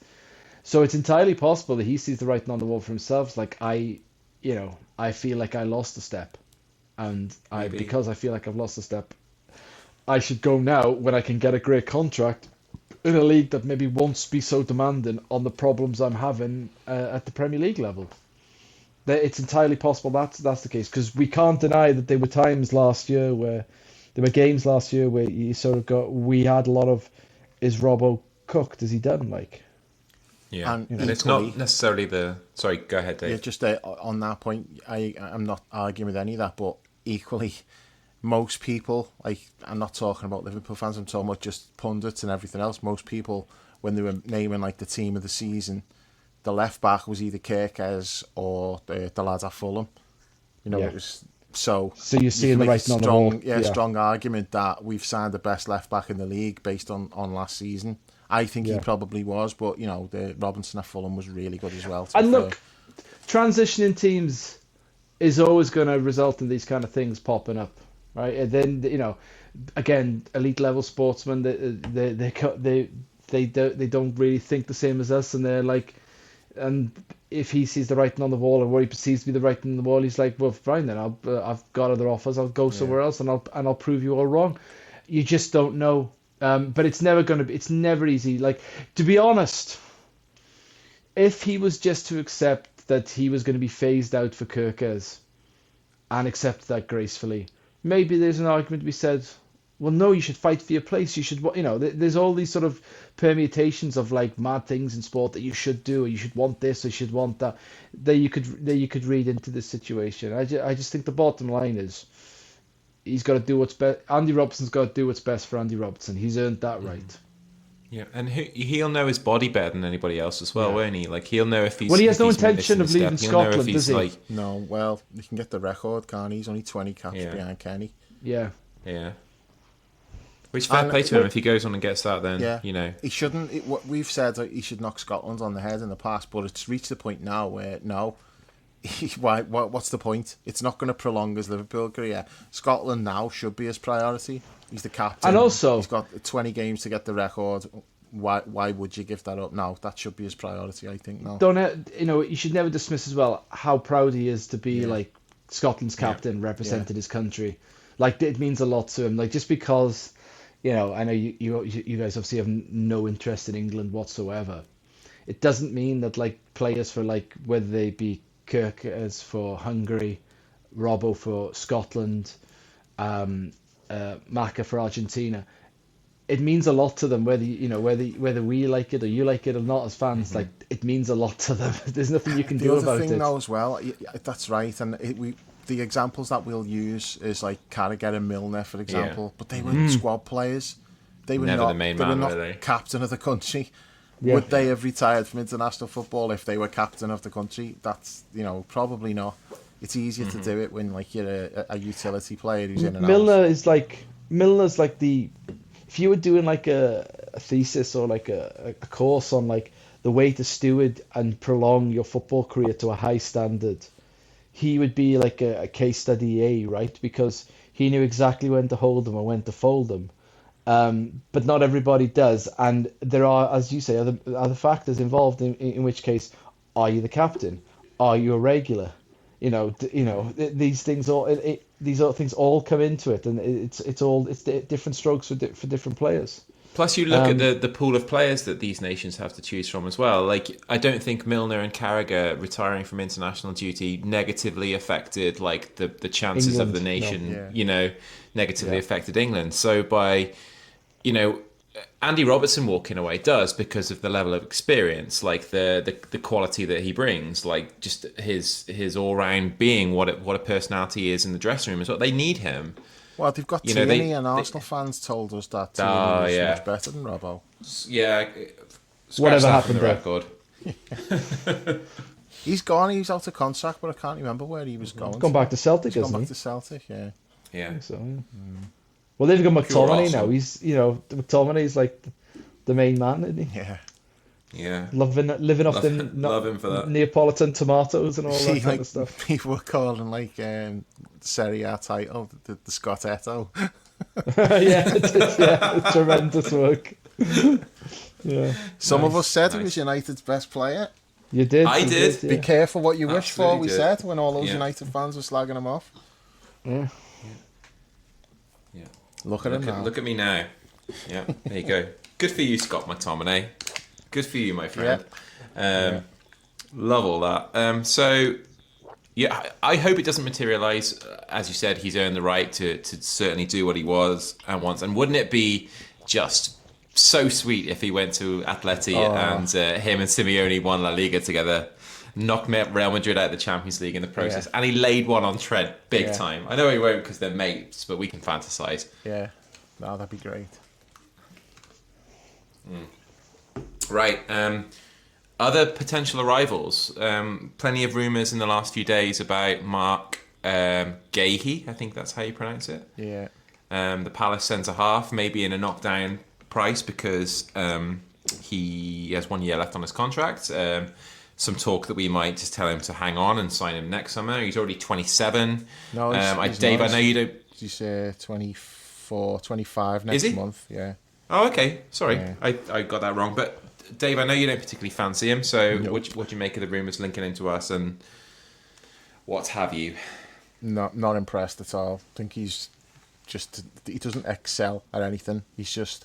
Like I said the other day, he's like the player on Footy Manager who's just got like 13s for everything. It's like there's nothing, no standout quality. In fact, say that like he'd be a lot less than 13 for aerial because he's no good in the air.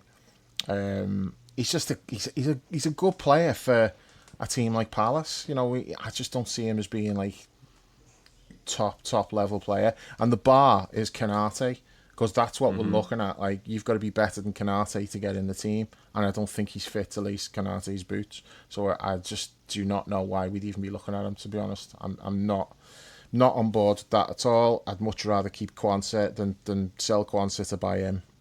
Obviously Quansah's going regardless, but yeah, I'm not down with that one at all. No, Jules, anything to add to that?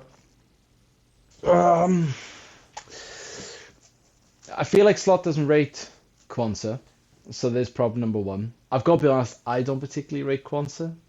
That mistake he made at Old Trafford the season before last, that will live long in my memory.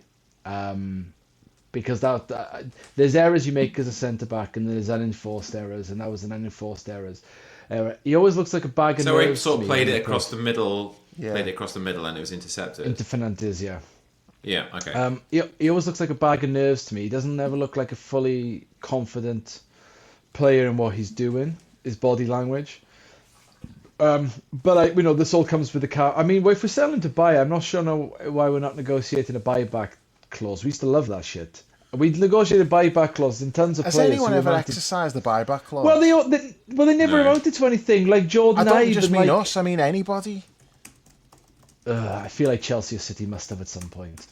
I think the closest is like United lost Pogba on a free and then like bought him back, not because of a clause, but just bought him back for 90. They bought him back for 80 million or whatever. And then lost him on a free again. Yeah. Morata was apparently one. Juventus to Real Madrid. Okay. De La Feu, the Everton Barcelona one. Casemiro, Porto to Real Madrid, apparently. A buyback clause is basically a comfort bet, right? It's a comfort bet. Yeah. You're selling a play, like, oh, you might be good, hang on. Tell you what, we'll put it, just in case. But the reason you're selling the player is because you don't think they're good enough. So the buyback clause is very rarely actioned because it turns out the player isn't worth buying back. Yeah, but the question is not so much about Quansah going, it's Gahey, which is the next point. Now, I'm going out on a limb here and saying that Gahey is an active opportunity. He's got a year left in his deal, so he's not going to be that much. I don't think we'll Real Madrid it and just tell him to wait a year. I think if we can spring him from that deal with a year left, then we'll do it. And we'll probably tell Palace, look, we're not paying the English tax because you're going to lose him for nothing next year. Mm-hmm. So it seems like a move of opportunity to me, which the club occasionally does. Sometimes works out, sometimes it doesn't. He's in his prime. He will count for the homegrown quota. He plays for England. He knows the league. There's a lot of, you can say all about the 13th of Footy Manager, but if you're looking at the deal, there is a lot of pluses in that column that you go, that's a deal worth doing. I don't really look how Palace defend when I watch Crystal Palace. I'm interested in how Crystal Palace play out, and he seems to be able to play out from the back okay. So I don't know. If you're saying to me you're going to swap Quansah for Gahey, so all you're doing is you're basically skipping a step, and you're saying he's 20. Was Quansah 21? 22. 22. You're skipping a step, so he's 22, and he's not going to get regular games. He's not fully formed. We can have him 25, fully formed, can slot right into the squad and team, and we're skipping the step, and we're not wasting. And it's paying for itself because we're selling Quansah. We'll get him on a knockdown deal for a year left.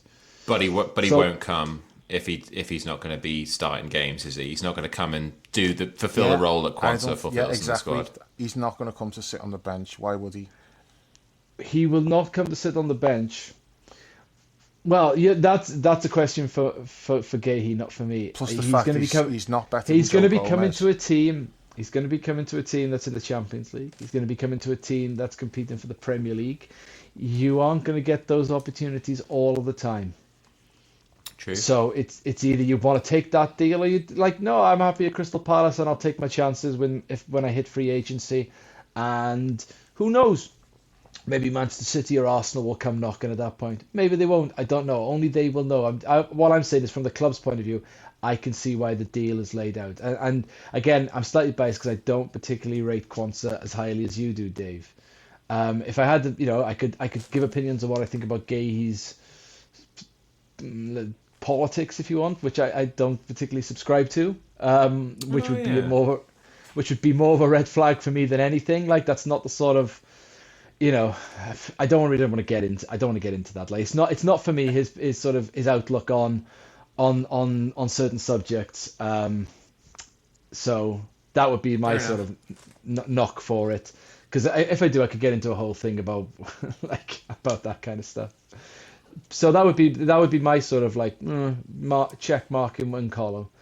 But on paper, I think it makes sense. If it's a deal a club can do, I think it makes sense. I don't know what to say. Yeah, I think I'd agree with that. I mean, you made a good point, Dave, that you don't think he's better than Joe Gomez, for starters, which Joe Gomez was injured, and I love Joe Gomez. Yeah, but he's not going to be injured for the whole season. You just don't know that. He's always injured. I think I'm the biggest Joe Gomez fan. I've been a massive fan of his since he came to the club. I love Joey Go, but he's always injured. He's always getting injured. I wish he could stay fit because he's an asset to the squad. But and it's like they're always mad bad injuries as well. It's not like niggling muscle injuries. But the worrying one was that hamstring one. He did get that hamstring one, didn't he, in the FA Cup this year? That was That's a bit of an outlier because he's generally it's ankle ligaments or like. But I suppose my question is, Dave, for you is, how many times does having mad bad injuries and you get a succession of them become, well, that's your type of injury prone? That's just what you're susceptible to. Yeah, my general rule is if it's muscle injuries, then I'm like, no, that's a problem. If it's ligaments and Jota's another one. A lot of Jota's injuries have just been really unlucky, but then he also has had muscle injuries. That's his game style, though, isn't it? The way he flings himself about half the time. I think we know what Jota is. He's not going to have a full season where he's not injured. Gomez is probably going to get an injury at some point, but I do think he'll still be available for a lot of games. But just on Quansah, the only thing that I want to say about, I don't think we should be selling. It's not specifically about Quansah. It's more, you've got a 22-year-old homegrown centre back who a year ago everybody was raving about. Klopp's comparing him to Van Dijk, and he's getting called up by England. Everything's going great. Then he's had a few setbacks this year. He never had a bad year. He still had some good games, and it wasn't a terrible season. I just don't really think you should be writing off a player like that, and because you should be trying to bring those players through. Now, the one caveat there is if he's a wrong 'un, which it's possible that he is. There was red flags earlier in the season. Just the thirsty bastard on the DMs and stuff. If that is an issue, because we only know about what we know about. There could be all sorts of stuff that's happening that we don't know about. Who knows? Careful. They may be. It's look. Let's move him on. Now, if that's let's just call it character issues. If it's a contributing factor, then I'm okay with that. And because we've got a no dickheads policy, all that stuff. Now, if he's put that behind him and he's just wanting to play football, I don't think. We got a no dick pics policy. Yeah. So that's all I'm saying is if the club have got concerns about off-field stuff and they're like, you know what, let's just move them on, then I'm good with that. We'll never know that because they would never put that out there, and rightly so. But I just want that on the record that although I don't think we should be selling him. If there is reasons, then I'm good with that. And he's played 50 games for Liverpool. He's played for England. That it's not an insignificant amount of money we're being offered. It seems that 30 to 40 million is the sort of the price that's being discussed. It's if you spend 116 million pounds on a player, then we know this is going to happen. We know players are going to leave. We know there's going to be sacrifices. We know they're going to look to recoup that money without weakening the squad. And I think that is one way that they could do it. They could sell Jarell Quansah, and it doesn't unduly weaken us that much. But if the money that you're bringing in, you're then spending it on his replacement anyway. So, well, we don't know how much is Gay proposed to cost either. Well, it's not going to be much less than that, considering they turned down 70 million from Spurs in January. Well, I mean, these are all the considerations. Like, I mean, again, you can't keep them all. Like, isn't that what we said? Where we sort of came a cropper with, like, when Edwards left in the club, because we were keeping players that we probably shouldn't, because we were led in sometimes a sentimental approach, or just they come through our ranks, we have to keep them. You can't keep them all as much as you'd like to. You have, if there's a chance to improve a player. That was more so letting players run contracts down, like Cater and Ox and that. Just not moving them on. But we still do that. We obviously see now value in letting play. We just think sometimes it's easy. Does anyone let players' contracts run down more than we do? I don't think they give a shit about it. I don't think they view it that way. I think they view it. No, I don't. So, like, say Canate, for example, they probably just view that. What do we pay for him? 40 million, and if he leaves, he'll have been here 5 seasons. So they probably just look at, like, they've paid 5 installments over the course of his contract. You kind of hiring that player for the season, and then he moves on, and then you're hiring somebody else. And did Canate ever get like a new contract and like a wage update or anything? I don't think he did, did he? No, I think so. Like they probably got pretty good. Got really good value for him. Do you rate his chances of higher being signed now that re-signing now Heisson's gone to Madrid? Yeah. Although there was a lot of talk that it wasn't really Madrid, it was PSG that he was looking at. They've just signed a lad from Bournemouth as well, didn't they? Oh, have they? Yeah, is Heisson's centre-back partner. Is he a PSG fan, or does he just want to go back? No, he's a PSG fan, yeah. Fucking PSG. Yeah. I don't really... Right. I'm not that arsed if he goes, to be honest. Like, I'm not his biggest... I like him as a player, but I just think he's a bit of a knobhead. I don't know. Oh, so something about him. I like if you think that, get ready for Kirkus. Right. There's more red flags with Kirkus and his dad than there is on a fucking European night at Anfield on the cup. They did that thing last week where he's posing, like, signing Liverpool shirts, and they're posing with a Liverpool flag. So you haven't even signed yet. They bring strong Eastern Europeans on holiday in Croatia vibes, don't they? Yeah. No, there's red flags there, but I do think, like, on the pitch, I think he's fucking brilliant. He's like just what we need. Like young Robbo, really. That just that energy up and down. But yeah, there is like some little indicators where you think, he's gonna really push our no dickheads policy to the limit. But he'll be our dickhead, and if he's playing well, no one's gonna care. Well, to be honest, like, Robbo's a great lad, but in some ways he's kind of our dickhead as well. Like, he's the one that if you're a fan of an opposing team, you look at Andy Robertson. Yeah, exactly. Like the pain in the arse, like scrappy little bastard who everybody else doesn't like, but you love him. So moving on from centre halves now. Well, maybe not moving on from centre halves. Is there anyone that you've seen us linked with? Anybody else that you have on the radar who you'd like us to get in? I know. Dave, you're still harbouring the dream of signing Jared Branthwaite. I just don't think that will happen, but I do think he's a really good player. I just think Everton would rather let the club fold than sell him to us. So the only way you do that is somebody else buys him and then you go and get him in a year or two. But no, I do think he's really good. Like, no, I haven't got my eye on anyone. I don't watch enough footy to, especially I watch like Premier League, but beyond that, no, I don't know. Normally I'd just say I just trust them to go and get the right player, and then like it looks like they're going for a player who I've watched and just think he's completely average. Or not average, that's not. I think he's overrated. I couldn't understand when Tottenham were bidding that kind of money for him, and before that Newcastle tried to sign him as well, and I'm like, what are they seeing? Because I'm not seeing it. But they know more than I do. If they think he's good, well then I just have to trust them. But no, I think Kwanzaa's a problem. Kanate's a problem in the sense that you've got to get that done or sell him, I think. And I know they probably are happy to just let it run down, but I think they've got leverage here. Which maybe they think Gahey's Konate's replacement. I hope not, because like I say, Konate's the bar. You've got to look at someone like, well, is he as good as Konate, or Does hopefully better? his game get elevated playing next to Verge? Everyone else's does. I don't know. Yes. That's a good point, actually. He could be the second guy, wouldn't he? Like, Joe Gomez benefited from that quite a lot as well. So playing John devil's Matip advocate. benefited from that quite a lot. Yeah. Devil's advocate. The devil, someone gay he clearly thinks is a real person. All right. Centre forwards, Jules. Not much movement on that front yet.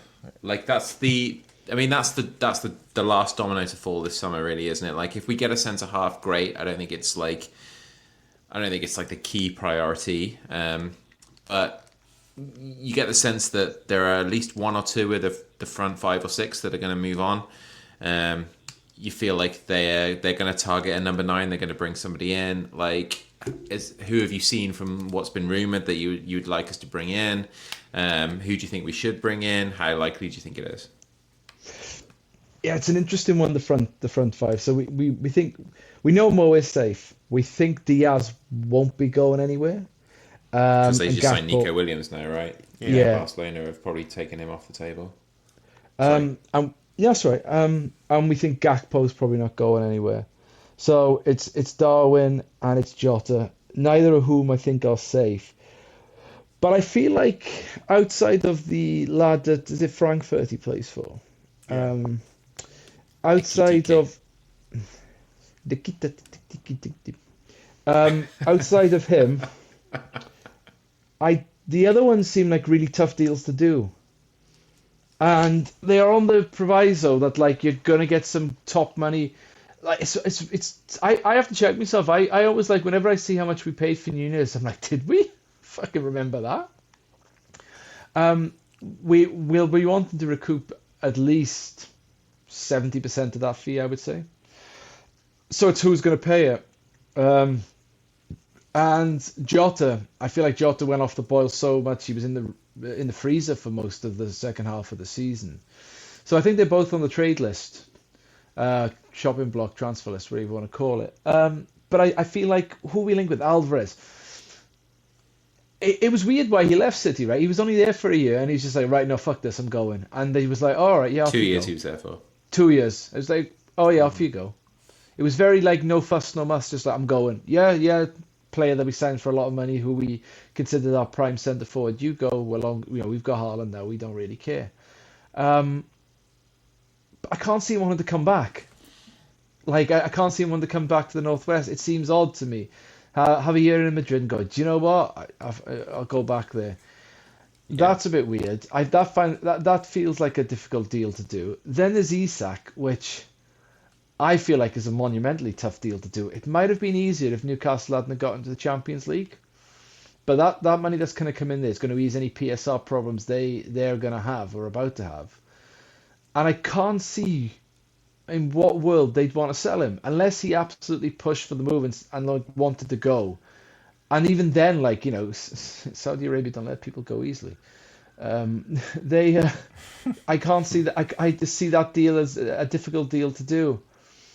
So I'm left sort of going, I wouldn't be surprised if we ended up with the same 5 as we ended last season, because I feel like the deals we're linked with, outside of the fella from Frankfurt, whose name I can't pronounce properly, I can't see how we do those deals. So I would, if you're asking me what I think is likely to happen, most likely, I think maybe we'll sell Nunez and we'll sign the guy from Frankfurt, and that'll be it, and we'll keep Jota. I can't see them both going. I can't see Isak being a done deal. That would be a big fuck you splashy signing, like taking a top striker from one of our Champions League rivals off them and adding them to a Championship squad. That's Andy Cole going to United back in the 90s. That's that kind of move. Van Persie going to Man United. Yeah, that's a good one as well. Yeah, Rooney going to oh no. Yeah. And Alvarez, I just don't see that deal. I just don't see why he'd want to come back to the Northwest. He's in Madrid. It's like the Spanish-speaking country. His brothers play for lower league teams in Madrid as well. His two brothers are playing for, like, his family's happy there. Like, they look after him really well. He's been a huge fucking success. Maybe he's got a Bellingham relationship with Maka. Yeah, maybe. So yeah, that's where I stand on it. I can't. The Saudis seem to be a bit. They seem to want Nunez. Does Nunez want to go there? And how much are they going to pay us? I can't see anyone else being linked with Nunez. Napoli, but the Italian teams don't want to pay money, so they ain't going to pay that. No. And they've got it. Well, it all depends there because Conte's staying for another year, and like Conte obviously famously falls out with everybody, but they've got him to stay for another year. So maybe it's on the proviso that they buy someone like Nunez. Is why he's staying. But if it's only Napoli, that's not strong. That's not a strong team to be buying players because they haven't got the money. So, yeah, difficult deals to do. I don't see it myself. I like from what I've seen of Ekitike, I like him. I think he'd be. How'd you say it? Ekitike. Ekitike. Yeah, I Mufasa. think he'd be great. Like. I did a bit of as part of my work now, I've gone a bit Stu Monty, so I'm having to look at like advanced stats all the time, and he ticks a bunch of boxes on that front. Are you sure it's him and not his dad? No, absolutely not. But from what I've seen of him, I really fucking like him. He's rapid. He shows up all over the place. He's sort of like really quick thinking. Dribbling, he's off the charts with his dribbling stats. He underperforms his XG when it comes to the goals he scored. He scored 15 Bundesliga goals last season from an XG of 21.6. So he's missing a lot of chances. He's physical, like he's strong. He can hold up the ball. I think he would be. I mean, we still kind of don't know what they're looking for from the number 9, right? But I think he'd be a really, really good option for us. He created 12 big chances in the Bundesliga last year, notched 8 assists, scored 22 goals in all competitions, like all kinds of goals, like headers outside the box, popping up in the box, like finishes chances and stuff. Like I think he'd be a really astute signing for us, and we'd probably be able to get him for about like 65 mil. I think they're holding out for 100 million euros. Don't think they'll get it, but I think we might be able to sell Nunez for a big portion of that money. I think we might be able to get him, and I think he's like, what's he like, 22 as well? So yeah, he's 22. He hasn't been capped for France yet, but it's not really a surprise really when you think about the amount of talent that they have stockpiled in those attacking positions, right? Like, you know, they've got fucking Barcola and Doué and all the lads who are currently starting for them as well. So yeah. It's not necessarily Mbappe's just an afterthought now. Yeah, I mean, well, you know, that kind of goes without saying, doesn't it? I mean, like that Shirky that Man City have just signed, he only just got his first cap for France like a couple of weeks ago against Spain and came off the bench and scored a fucking phenomenal volley. He's going to be ace, I think, for them. He's going to be like that Mahrez replacement that they never really got. He's a great player, but wanted to come here as well, but we got Wirtz. Slot kept his meeting. They arranged to meet him, and like just out of courtesy, Slot still met him even though he was going to City. Really? Yeah, it's been reported that, like, yeah. Nice, fair enough. I didn't know that. You do that just to flex over City, don't you? Yeah. It's like, he's signing for you, but he's still meeting with me because he's still living in hope that maybe we might sign him. But you meet him and say, sorry lad, we're signing Wirtz, but you know, good luck at City. And he was kind of like a bit of a main man for Frankfurt last year. Like, obviously Marmouche went to City in January, so he really sort of like picked up the slack and became the main man. And he got them into the Champions League, and it was only the second time since 1960 since they're going to be in the Champions League next season. So I think he'd be great from the little bit that I've seen and from what I've read about him. I think he's the one we should probably go for. Affordable, young, developable, and physical attributes, technical ability, high ceiling. I think that's seems to tick the boxes, doesn't he? Yeah, definitely the easiest deal to do, as you said. You know, the other two do seem really complicated. Dave, anything to add to that? No, I'm not taking part in no striker discussion.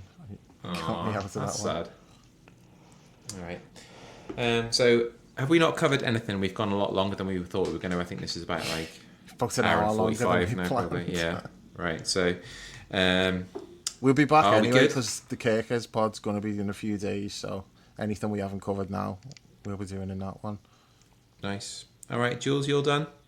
Yeah. Good stuff. All right, nice one, boys. Glad we finally got to do this Wirtz one. We sort of promised it last Monday because I thought that's when it was going to be done. Right, as soon as the window reopened, I figured we'd be getting this one over the line. But it's taken a few more days. It's done. Dave pulled a full Rick Parry last night by being in the cinema when the deal broke. So congratulations on that, Dave. Can I just say, it is unusual to do it at 7 o'clock on a Friday because that's usually when everyone releases shit when they want to bury bad news is last thing on a Friday. Well, I thought we just hold off till Monday now because So did I. Hence me going with the pictures. Fair enough.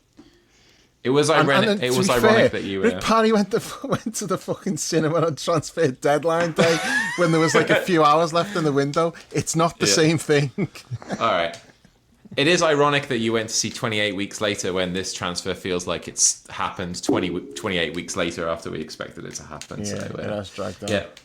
But we got it over the line. Hopefully this has a better ending than that. No, don't talk about it. I haven't seen it yet. I'm not talking about it. That's all I'm saying. You are talking about it. You're saying something. Say nothing. I'll say no more. Say less, Dave. I'll say no more. Yeah. All right, fair enough. Before Dave ruins 28 weeks later for everybody, we're going to fuck off. But the Florian Wirtz deal is done. Couldn't be more excited. Can't wait now for the season to start. Fixtures are out. Sun's shining. The champions have made a massive statement of intent, getting their number one target this summer. Watch this space. We'll be back when further happenings happen. But until then, we'll catch you soon.